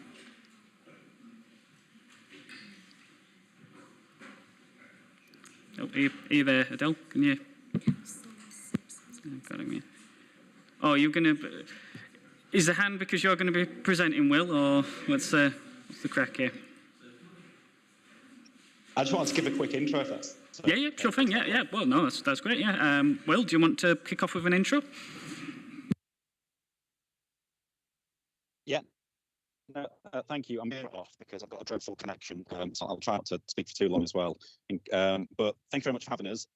Really excited to be bringing this to Scrutiny today, because when I first got this portfolio, one of the first priorities that I laid out was that I wanted us to have some new, clear and ambitious strategies for heritage, tourism and culture, not just because I think they bring economic benefits to Kirklees, but as we all know, they've got social and wellbeing co-benefits as well. And also because by showing our direction and ambition, that also brings in additional funds to Kirklees. We've already seen that with the Arts Council. We're now a national portfolio organisation. And we do get comments from other authorities and from partners saying that they wish that other councils shared the ambition that we have in culture and heritage and everything that we're doing. So I think this is really exciting, and I'll now hand over to Adele to talk you through it in a bit more detail.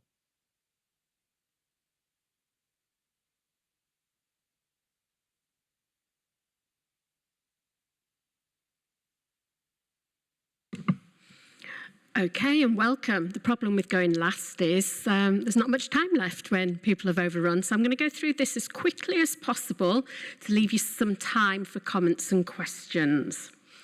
So So the story so far is basically we were invited to Overview and Scrutiny Management Committee in February 2021 when we were at the beginning of this process. Since then, we've produced a draft heritage strategy, which is presently out for consultation until the 8th of January. We have a tourism strategy in draft, which we shared with you, but we are aware of the mistakes that are within the document because we've to go through the final proofreading stage, and then we will be looking for that to go out to public consultation. And then we launched the beginning of the cultural strategy process on the 11th of November when we had a very successful symposium with around 150 people involved, and over the next 12 months we'll be producing that strategy. So just to make sure everybody's quite clear, this is what we believe culture to be. It's about who we are and what we want to be. That cultural activities are things like arts, museums, archives and libraries. And why they're important is that sense of identity that they help us to deliver, and they help us to understand that the place we're a part of, and ensure that we're able to celebrate what makes us proud to live in Kirklees. The definition of heritage that we use is one that was produced by the Department for Culture, Media and Sport, and that is about heritage being all around us, recognising it's in our buildings, landscape, but it's also about the history of our place, the stories that are told here. And tourism, we ended up with an Oxford English Dictionary definition about it being for tourism is about travel for pleasure or business, also the theory and practice of touring, the business of attracting, accommodating and entertaining tourists, and the business of operating tours. But when we think about tourists or visitors, we don't just think about people that are travelling into the district. We think about our own citizens and encouraging them to explore what's on their doorstep. So we refer to our triumvirate of strategies, and the thing that connects these three strategies is they're all about stories. So heritage is about our story of the past, but also the story that we are creating nowadays, which in the future will be the story of the past. Culture is about, sorry, it's changed itself. Culture is about how we tell those stories, how we explore those stories, and what those stories mean to us. And tourism is about how we promote those stories so that people come and learn more about our story. So what we are looking at is the cultural strategy is the kind of overarching strategy. And I refer to the 4 strategies underneath it as the pillars holding up that cultural strategy. We already have a libraries plan. We have the Everybody Active strategy, which covers sport and physical activity. And what we're now developing is a heritage strategy, a tourism strategy, and then they'll all feed into that cultural strategy. Some people have asked, well, why are you bothering to do a separate heritage strategy and tourism strategy? Unfortunately, heritage tends to get overlooked in favour of the arts in most cultural strategies, and we felt it was very important here in Kirklees to allow the sector itself, but also to make sure there was profile for what we want to do heritage-wise, and make sure we'd looked at that in some depth. And that's the same for tourism, which is why we've got the separate strategies. So why do we need to do these strategies? Well, we need to provide clarity about what we want to do, why and how, and that is so important at this moment in time when resources are really stretched. We really need to decide what is the most important things that we are going to do in the future, and that will help us to have that discussion with possible investors, particularly cultural funders like the National Lottery Heritage Fund and Arts Council England. In fact, the heritage strategy has been developed, I have to admit, because the National Lottery Heritage Fund insisted we developed one. They wanted in future to be able to assess any applications from this district against a strategy and know what our priorities were. So it's important in terms of investment. It's also important that people don't just see the council as the only people that do culture and heritage, and that actually we collaborate with those sectors and it's everybody's responsibility. But it gives us some focus when working with our partners and citizens. It's also about reputation management. We don't want every year when they publish the buildings at risk register to have this reputation of Kirklees doesn't care for its heritage. And I think since the beginning of doing the heritage strategy, we have seen improvements. You look at the master plans at the moment in Dewsbury and Huddersfield, they are about taking heritage buildings and repurposing them and caring for them. We also want to provide some clarity about how culture, heritage and tourism feeds into other plans and strategies, and hopefully integrate them into things like economic regeneration strategies, health and well-being, and things like the inclusive communities framework. And also, we are producing this strategy, particularly the cultural strategy, just after the Mayor of West Yorkshire has just produced her culture, heritage and sport framework. And so we want to complement that and make it easier for us, not just to compete with our neighbours, because yes, we're all competing for the same visitors, etc. But we also want to collaborate with them so that people see West Yorkshire as this great place to go. And whenever they think of Yorkshire, they don't just think of the hills of North Yorkshire. They come to see the urban and rural areas of West Yorkshire. And we do have an incredible cultural offer in West Yorkshire. So in terms of the heritage strategy, this at the moment, we have the draft, and it reflects the Council's ambitions for regeneration, such as the blueprints and particularly the cultural heart. It reflects the Council's vision and outcomes. So we're quite clear about how heritage can deliver on well-being, learning, etc. It's also about us being able to maximise our opportunities in terms of the levelling up funds that are available. When I gave a presentation about the heritage strategy to the LGA conference, there was actually someone came to me from the Department of Local Government and Communities and said he was really interested in our approach, because usually when people contact the government around levelling up, they're only interested in the buildings, but we talk about the skills that's necessary, the learning, and they were he said that's what we were more interested in rather than the buildings themselves. And also, we are the only local authority at the moment in West Yorkshire to develop a specific heritage strategy. We're being seen as a leader in this field, and Catherine and Deborah from our museum service have been asked to talk to other museums teams and local authorities and to share the learning with them. So the heritage strategy we've been working on since 2017 when there were severe budget reductions in terms of museums and heritage. I said the National Lottery Heritage Fund asked us to produce this, and they actually funded the production of it through the Bringing Out the Best programme. We've been engaging with local communities. This has a habit of moving itself on. Engagement with local communities and underrepresented groups during COVID-19, which meant that we had to do a lot of engagement online, but we also spoke directly to groups of people with protected characteristics to make sure they had a voice in this. There's been the cultural heart development. Also, really pleased to say that the Museums and Gallery Service a couple of weeks ago were announced as a national portfolio organisation for Arts Council England for the next 3 years. So that brings around £280,000 of funding per year to be able to progress with our heritage activities. And then we have launched the draft heritage strategy and going through wider engagement. So there's been significant progress there.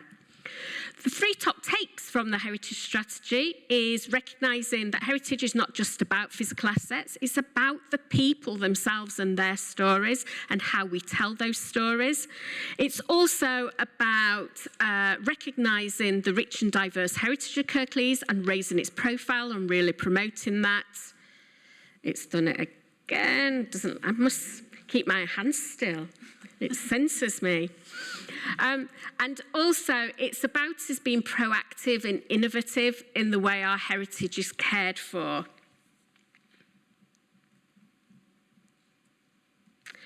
I love this slide because I'm from a performance background myself, but we've realised that our heritage really is theatre.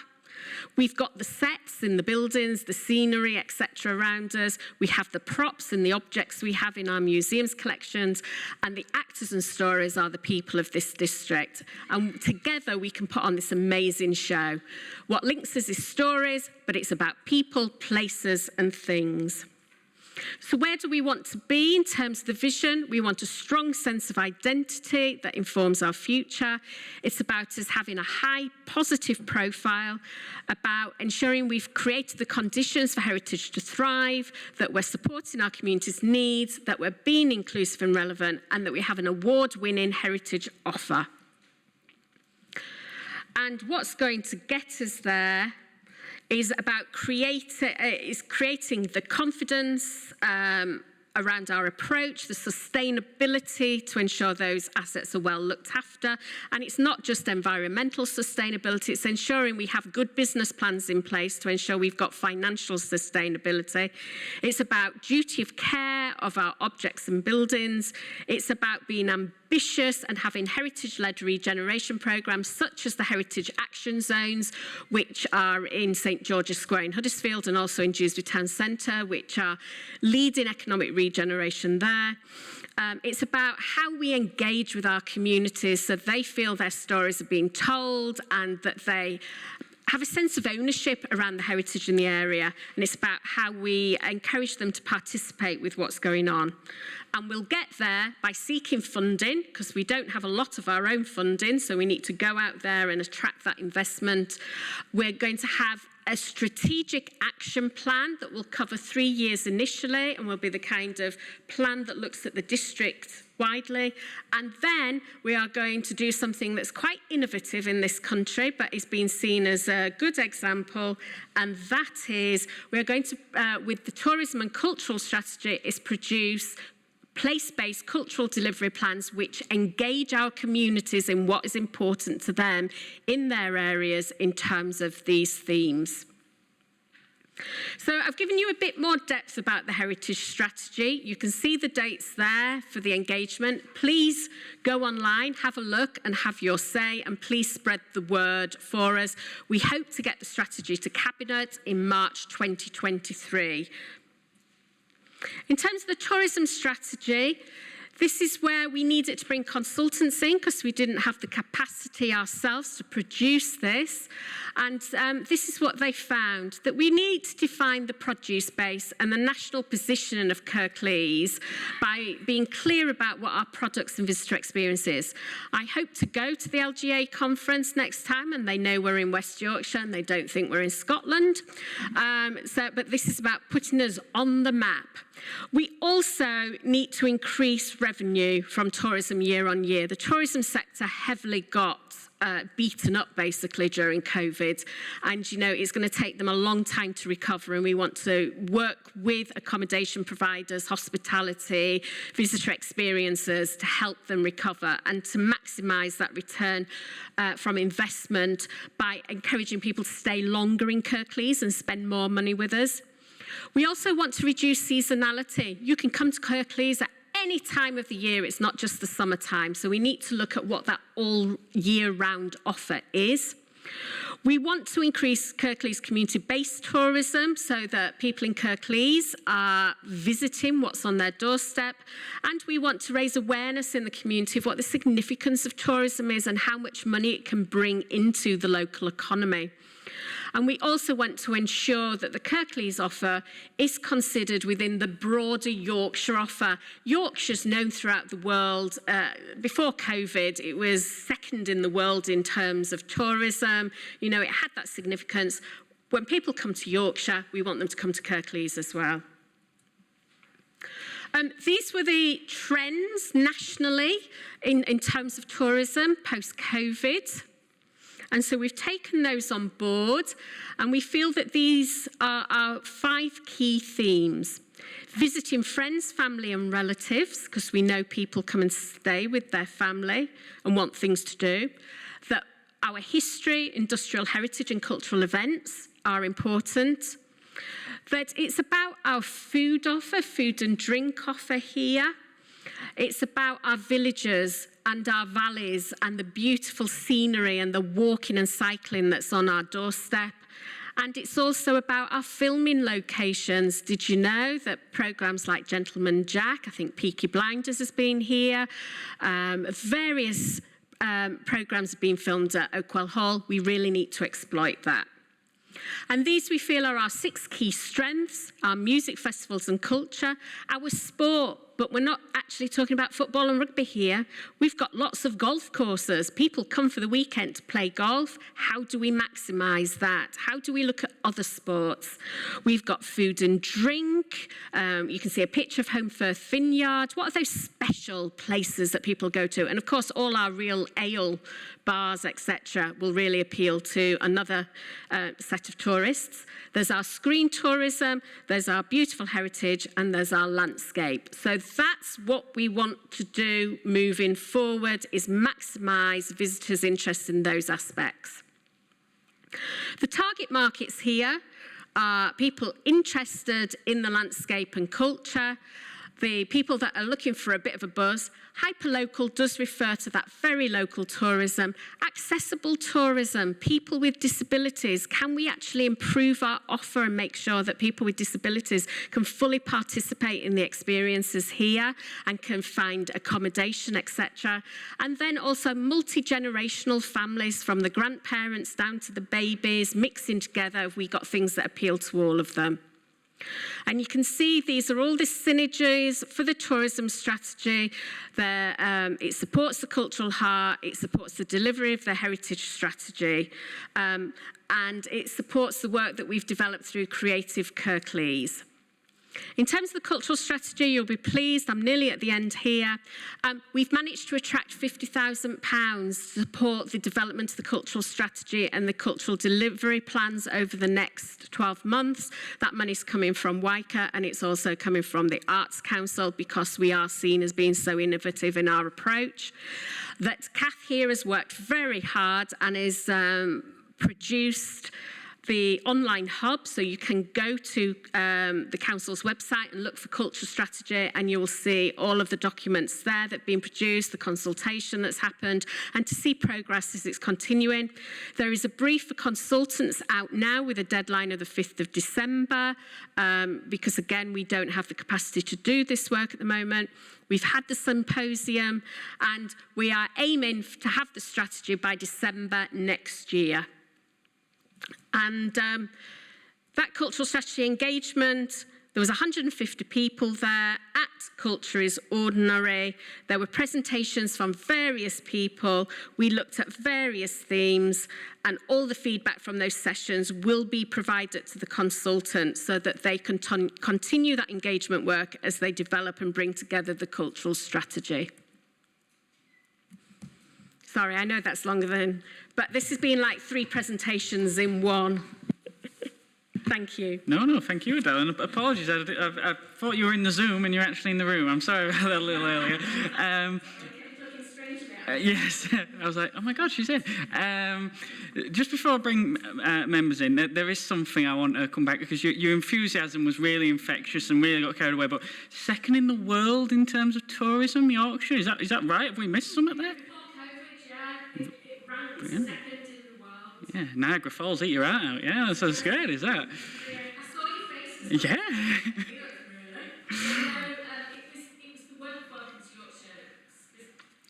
It was the work of Welcome to Yorkshire, specifically during the tenure of Gary Verity, that really put Yorkshire on the map. Okay, wow. And became a really quality brand. No, that's great. That's us told. Thank you. I've got Matt and John first. Is anybody else indicating anything? Afak and Chris, yeah, okay. I'll bring Matt in. Matt, tell us about Last of Summer Wines. Go on. Thank you, Chair. Thank you for the presentation. Clearly, lots of brilliant work has gone into this, lots of thought, and there's still a way to go. Beautifully presented report. They don't always have these nice graphics and illustrations throughout them, so it's a nice addition. But I've got a number of things, so I'll try and breeze through them as quickly as I can. On page 61 of our reports, this is part of the action plan. Duty of care. this is under outcomes, and one of the performance measurements you have is the number of heritage risk assets reduced. That's the target we have. And I was just wondering how many of them are currently at risk, and what are we doing to already to try and save them. On page 68 of our packs, this is in the appendix, it talks about, under confidence, establish and deliver a long-term communications plan for the heritage strategy and promote and raise awareness for Kirklees, and part of that, develop a one-off heritage hub website online presence. And I would just encourage, if at all possible, can that include a one-stop shop for ticketing and making bookings for all these various things? Because often the sheer number of websites you have to go to and figure out, they're all differently formatted to try and book tickets, and not everywhere's the same. If that could all be in one place, it would make it a much more visitor-friendly and user-friendly experience. So just a word of encouragement on that. On page 88, it talks about the importance of accessible tourism. And that's an issue that's really quite important in my ward. I represent Colne Valley, so it's very hilly, and there's lots of footpaths. And I was just wondering if there were plans to try and incorporate into this improving accessibility to our footpaths and canal towpaths. I know they're mentioned, but there's no really specific detail in any of this because it's a strategy. But I'm thinking particularly Marsden is the gateway to the Peak District from a lot of from Kirklees, and if from an accessibility point of view, there's problems at Marsden train station, which I won't go into now because it's not accessible at all. But the canal towpath between Marsden and Slough and up to Tunnel End, Stanage Visitor Centre, is probably the only truly accessible part of countryside walking in that part of the valley. It doesn't have to be, but at the moment it is. But that bit of canal towpath is in particular disrepair. There's holes in it, it's falling, the bank's falling in. And so if we wanted to improve accessible tourism to some of the Peak District and rural Kirklees areas, that would be really important. And then finally, well, not finally, under page 107, when it talks about sport, you're right, there's a lot of sports you wouldn't think of that are prominent in Kirklees, but they're not mentioned in this report. There's only 2 bullet points here, and it talks about golf, and then a more generic point. But cycling, building from the Tour de Yorkshire that we had a few years ago, which I'm sure is one of the reasons why we made it to number 2.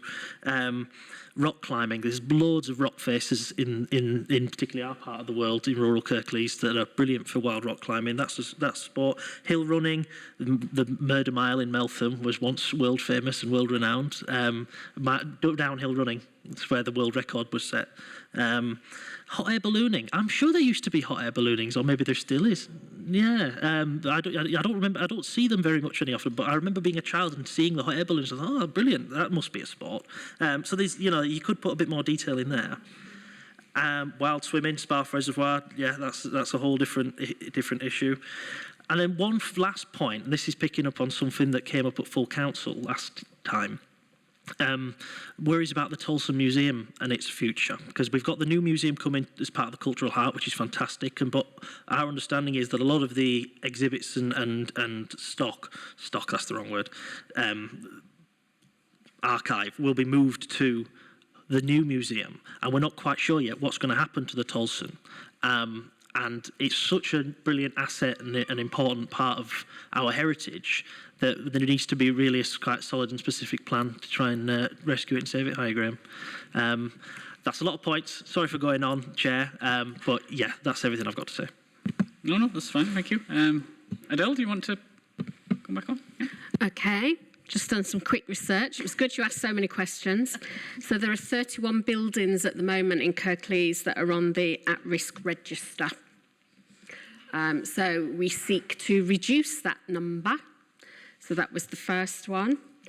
In terms of your comment about tickets, etc., that's separate to the heritage strategy, but is work that is being explored at the moment. We're looking at a new ticketing system within town halls, hoping to link up with LBT to look at how you can buy those tickets, and that the visitor experience is much easier, that you're not clicking through to this, but it's really easy. So that work is ongoing at this moment in time.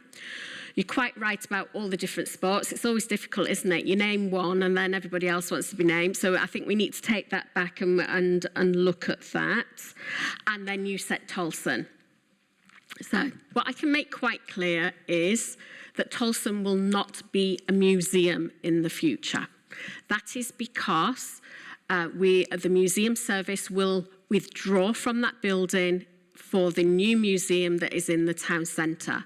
But we are looking at what is a good purpose for the Tolson Museum in the future that meets the covenant, which means that it can only be used for recreational and educational purposes.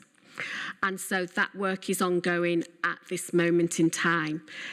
There's a timing issue though, and that is to do when the new museum is ready. So we could be talking to people and agreeing something next week, but actually we want to keep the museum in Huddersfield going until the new museum, we're ready to move into the new museum, which means that for many organisations, it's too far in the distance for them to be considering, because it could be a 10-year plan for them. By the time we've got out and they have to make the changes to the building and everything else can delay for them. So that's one of the things we have to look at the moment. But please be assured those conversations are being had, and we've shown various people around, haven't we, Catherine and Deborah, around the building. Matt? There was also the point about accessible tourism. Oh, and that, I'm really pleased that you brought up. It was actually Councillor Turner himself that asked me to go and see experienced communities based at Slathwaite. Excellent organisation, doing lots of work in Wales, improving pathways, cycleways, etc. Buying in equipment, the most amazing equipment where you can put a wheel on the front of a wheelchair and turn it into a cycle. So we've said that we will look to work with them as part of the action planning. When we get to the place-based action plans, it's the very point you raise about, can we look at how we improve pathways, particularly alongside the canals in Huddersfield and in the valleys, and looking at other routes through. So that's why it's a key theme in that strategy about how do we improve accessible tourism. But added to that is actually, if people come here, they might be able to walk and cycle, but can they actually stay here? Have we got suitable accommodation? So we'll be looking at that as well. John? Thank you, Chair, and thank you, Adele, for your enthusiasm and the presentation. I'm going to start, though, with a complaint. Oh. Because you've listed in here Wakefield's National Coal Mining Museum, and of course part of the Coal Mining Museum is in Kirklees. Part of the car park is in my ward. So we shouldn't be saying it's Wakefield. But perhaps on a slightly more serious note. Can I respond to that? We know that. I did, as soon as I found that the underground bit was in Kirklees and now the Pony Centre is in Kirklees, we have been trying to work with the National Coal Mining Museum and claiming it as one of our visitor experiences here in Kirklees.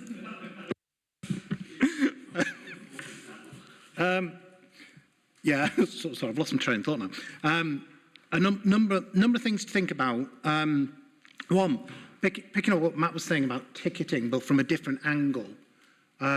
In a lot of places, and I've just come back from abroad yesterday, so you buy a ticket that gives you access to a number of places, which encourages you to go to more places. Now, you don't necessarily pay any more for it, but you'll then probably have a coffee in those other places or buy something from the shop or whatever, and it's a way of increasing footfall. So perhaps think about, is there a Kirklees heritage ticket that you could buy? You might buy at Oakwell Hall, and it encourages you to go to some other places as well as part of that. So thank you for that suggestion. Just on the stadium as well, you know, obviously we have a financial interest in part of the stadium, but I'm not sure, other than the football and rugby, how much we get out of it currently. And perhaps just thinking about, is there a way in which the stadium can be used more, you know, for concerts and that kind of thing, because it doesn't happen very often at the moment. So it's a key asset. It could also do more conferences and things like that, perhaps. But I'm not sure what our relationship is with the people that actually manage and run it on a day-to-day basis, and whether there is any opportunities to use that perhaps more effectively for us as a district. I've mentioned conferences. I was interested to hear about the library plan, but haven't got any more detail about that. And that would help, because I think libraries are very, very important when it comes to linking together that culture, events, particularly outside of the, sort of the big Huddersfield and Dewsbury towns. Because if you're looking for locations for things to be hosted or whatever it may be, libraries often can be that, and they're also very, very good for signposting as well. So it'd be interesting to know a little bit more about how libraries fit into the picture. I'm very, very keen on the place-based delivery plan, but you know that anyway. And one of my concerns is how we define place, but I guess we will come back to that. And then just in terms of the consultation that is currently open, I think I said this last week, I think it was when we had the Heritage Strategy briefing for all members. I'd love to have some clips for social media that I can get out there and post and share with people so that we can start, and I'm sure other councils will do it as well, to start pushing that into the sort of the Facebook community groups that we know and having our wards that can help hopefully get more people involving and engaging. So yeah, I think that's probably, well, but hugely supportive, as you know. Thank you. Thank you, John. Adele, you want to come back on that? Thank you. So in terms of the library strategy, that's not within my portfolio, but Kath has just brought to my attention. Do you want to say something? So as part of the Cultural Strategy Hub, where we'll have some of the heritage strategy engagement, what I wanted to do was list all the documents that bring everything together, so from the public art policies, but on that section of the part of a council's webpage, you'll see the Kirklees, the library's plan and information. So when we're referring to this, people can actually see, so when the consultants are appointed, they can signpost, this is where all the information's at. So it be really useful for you to have a look at that part of the website, the council website. So it's the council, kirklees.gov.uk/culture-strategy, and let me know if there's anything that we've missed from that section.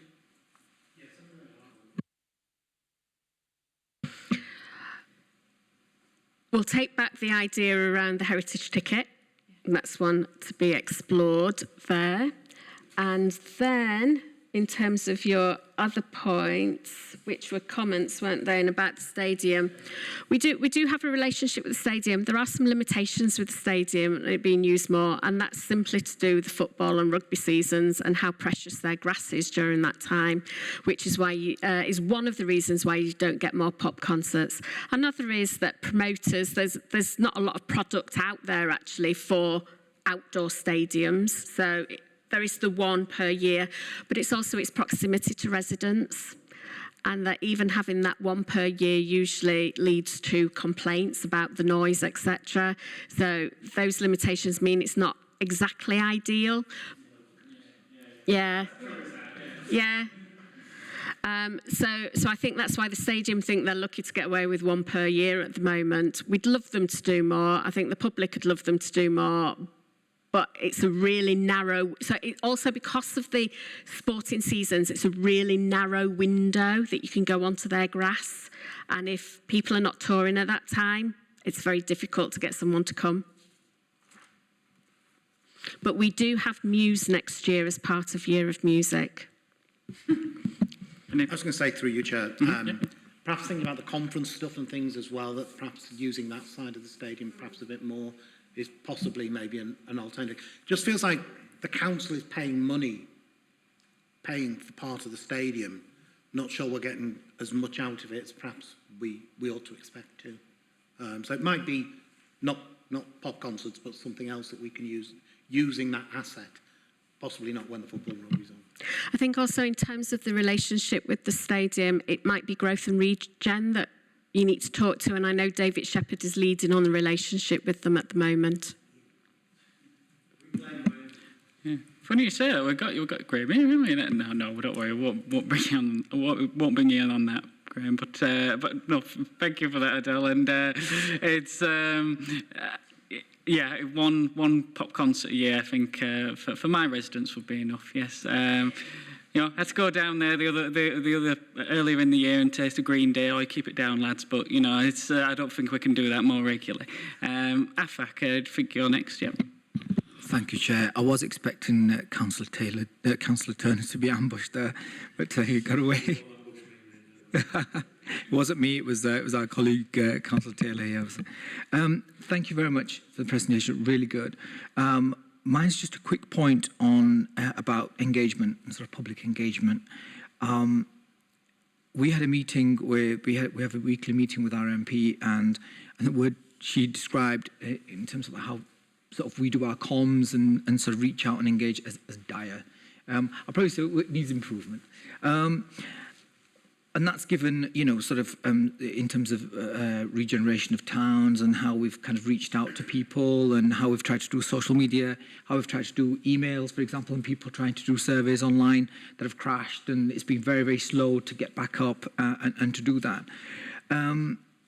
But I think it's about what plans do we have to kind of increase the engagement for how we're wanting to move on with this. You know, using things like churches, mosques, Salvation Army, voluntary groups, things that we have, for example, in Hetmondwike, to get people more involved in terms of kind of what they're expecting and kind of what's going to happen with this. And I guess it's just more a broader piece around the sort of public engagement and how we do that.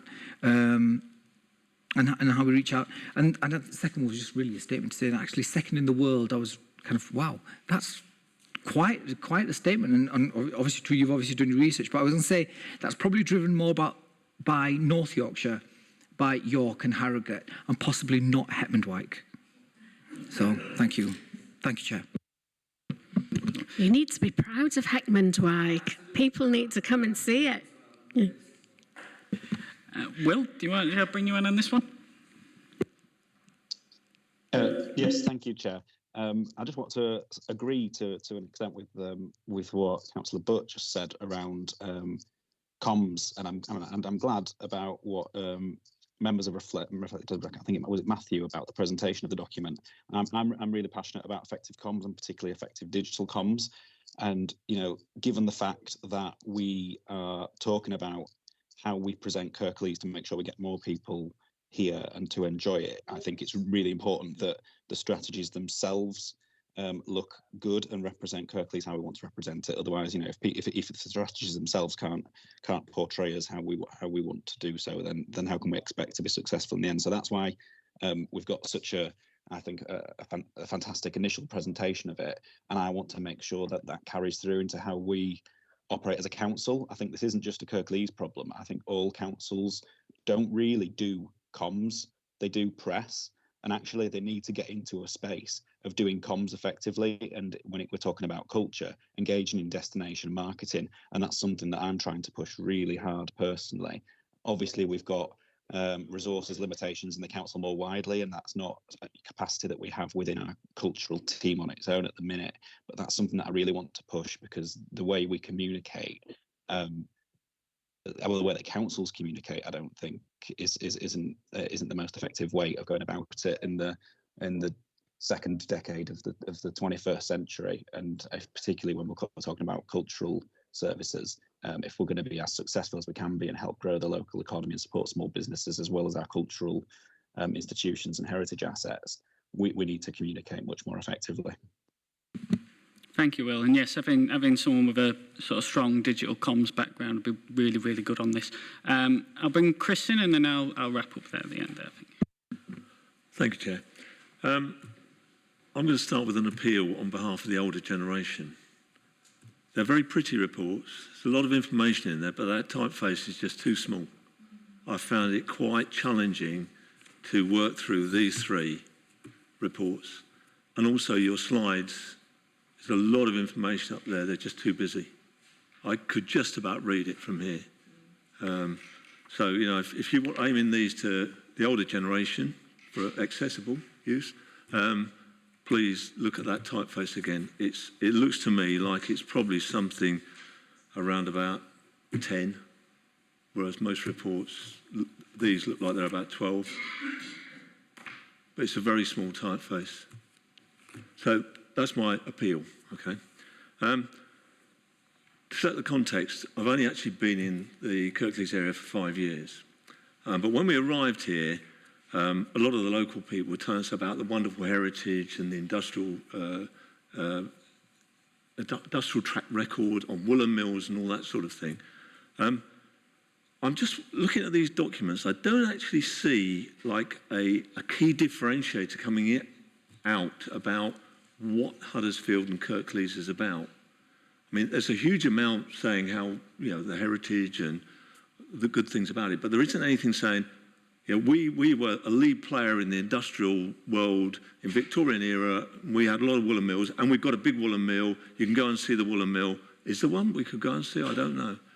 And it's also like, not only what's the key differentiator, but what is our unique selling point for tourists? Have we got one that is, I mean, when I look at going to York, I go to York because they've got the walls, they've got the Minster.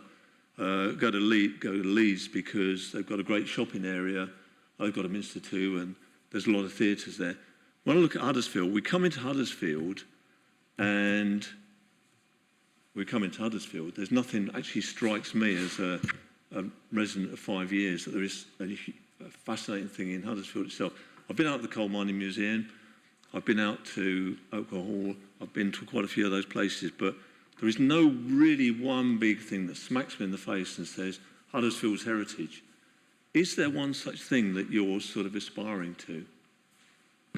That's the cultural heart. So that's the big development in the Piazza area with a new museum and gallery, new library, food hall, event space, outdoor event space, urban park, etc. So it was in recognition of that lack of kind of key visitor attraction in the town centre that led the council to the decision to develop a new museum and gallery in the town centre, to move it from Tolson, which was slightly out the town centre and was difficult for some people travelling by public transport from some parts of the district. So yeah, we're moving towards that, and the strategy is about moving towards that. We will take back your comments around the typeface, but we thought it was all at 12, which is the standard. So I don't know if yours is printed off in a certain way, but we will take back and check on that. And we will put it through that kind of accessibility check as well. Oh, it's been through an accessibility check. We will double check that. Yeah, but we'll double check on that. Yeah.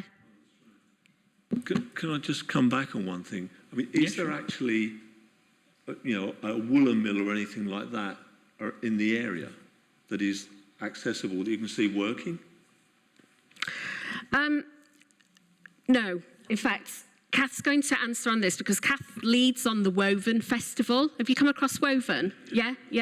So she'll explain what actually happens in Kirklees. Yes, so the Woven Festival is biennial, so there'll be one in June in 2023. Well, the good thing is, for you to go and see the mill, you need a job, because actually our mills are working. So there are Heritage Open Days in September where you can go, but they're designed for employment. We don't have a visitor attraction mill, but you do have, I think the Colne Valley Museum has a historic one, but that's, a historic site. So whether that's, but when we're talking accessibility, I want to expand on that because I think we need to think some of these sites aren't our heritage sites. So we need to think about what does it mean for digital accessibility, how we taking the story out as well as the building itself. So it's a broader sense. So for me, accessibility is about dementia, it's about language, it's about all those other, about how we are inclusive in our approach, as well as the first thought is a wheelchair. And I know we use the symbol of the wheelchair, but actually it's a much broader perspective. And it's also about people who are carers, and that in terms of tourism, there are limited places for families who are carers to take families to go and to go places to stay, as Adele's already highlighted. So that whole intergenerational, multi-generational family trips and experiences are integral. So it's part of that whole mix. One of the other attractions you might want to try is in Skelmanthorpe, where I'm from and where Councillor Turner used to live. We have our own mill weaver's cottage there that is open on some days for you to go and look at what it was like for people working in the textile industry where they lived. So there are things dotted around. We do need to get much better at marketing, as Councillor Simpson said, and to bring those things together so that you can see what our heritage is and follow those particular trails. Within the new museum and gallery, what we're aiming to do is to be able to show the history of the textile industry here. That will be very important and quite core within that. But it's not just about the past, because what's happening in Kirklees is the innovation. So there might not be as many manufacturers as there were in the past, but actually it's a real centre of innovation here that is influencing the textile industry across the world, and we want to be able to feature that innovation. Thank you, Adele. And yes, there's Colne Valley Museum in Gorka, as well as Deborah's sort of highlighted in the chat as well. And I think information like that will make sure that's available to everyone going forward. Just sort of a comment and a question I'd like to bring in at the end as well. Just to note on the back of the presentation, the briefing to all members and the presentation today, strategies. And what was it? A triumvirate of strategies? Was that a triumvirate of strategies? Sorry. And strategies feeding into strategies. If you listened really closely, you could hear lots of councillors' eyes rolling at that point. And it's just the terminology and the language used there. I understand they are strategies and they do feed into a broader one, but nothing turns, well, certainly in my experience, turns us off quicker than a strategy feeding into a strategy. That being said, and that's what I mean, it's sort of disguising the fact that this is a brilliant piece of work, a clear plan in there. It's fantastic. Both the briefing the other week and today, the presentation, it's really, you and your team should be applauded for it. It really is a brilliant piece of work. The question I have, though, is more regarding the funding avenues that are highlighted in the presentation, saying to just go out for for funding to make this plan a reality. What sort of funding streams are there available? And in the current climate, is it realistic that we will be able to access them and get some funding through them? Okay, because we've got the heritage strategy, it's going to make it a lot easier for us to go for National Lottery Heritage Fund monies, so that's one avenue. Arts Council England is another avenue. So this I don't know if you're aware, but we're one of 53 priority places for cultural funding from Arts Council England. They're really keen to increase their investment in the area. And when Darren Henley, the Chief Executive of the Arts Council, came last week to the symposium, I bumped into him at the end and I just said to him, thanks, Darren, for the increased investment in Kirklees, because we have done better this time than in previous years. And his response to me was, Adele, we don't just give money to places because we need to get the funding up. He said, we're investing in Kirklees because we are so impressed with the leadership and the direction that you are taking here. We think you're good, and that's why we want to invest in you. And that's why being quite clear about what our strategic approach is, what our priorities are, will help us to draw down funding like that. And remember, sometimes when there's programmes coming out of the DCMS, it's actually the Arts Council that administers those programmes for the DCMS. So getting the Arts Council on board. It's also in terms of levelling up. I don't think people are aware of this, but the Arts Council will be consulted about some of those applications and the cultural elements of them. So again, developing those champions will help us to attract that kind of government funding as well. Thank you, Adele. Thank you very much. Will, you started us so you can finish us as well. Thank you very much, Tyler. Adele's said everything I was about to say, so I won't repeat all of it. I just want to say that I had a similar conversation with the Arts Council very recently, and part of the reason we got identified as a priority place, part of the reason we've become an NPO organisation, and part of the reason I think we're going to be more successful, and the reason we're doing this strategy is because we are ambitious, and because we're ambitious and because we're doing this strategy, we are going to be much closer to the top of the list when it comes to getting investment. So obviously, as you've said, Tyler, times are tough, and we are unfortunately going to be competing against partners. But having these strategies coming forward and having them as they are, ambitious, means that hopefully we'll win out in those and make sure that we deliver for Kirklees. So thank you very much, everyone on Scrutiny, for all your comments, and look forward to taking this forward with you. Thank you, Will. Thank you, Adele. Thank you, members. I will bring that out to a close and move to item 10, which is the work programme. Does anyone have anything they want to add in respect to the work programme? I do want to go back, before I bring you in, Matt, to what we were talking about earlier, which John raised about public consultations. I think if we can try and slot that in to a next meeting, I don't know whether that was said at the last meeting, but I think if that's something we can really push for the next meeting, I think that would be a worthwhile thing to do. Matt? I don't think any members of the panel are going to be surprised at what it is I'm going to say, but once again, can we try and incorporate the future bus patronage into the work scheme? It's on the items not yet scheduled, but I would quite like us to discuss it this year because I brought it up at 4 meetings now. It looks like there may be a gap in the agenda for the March meeting, so can I propose that we try and get it there, please? I think Jodie and I will take that forward with the chair as well when she's fighting fit again, and try and make that happen, yeah. Any more for any more? No? Okay. In that case, I will move this meeting to a close. Thanks for taking it easy on me, and I'll see you all soon. Yeah, lovely. Thank you, everyone. Thank you, everyone in the teams as well. Thank you.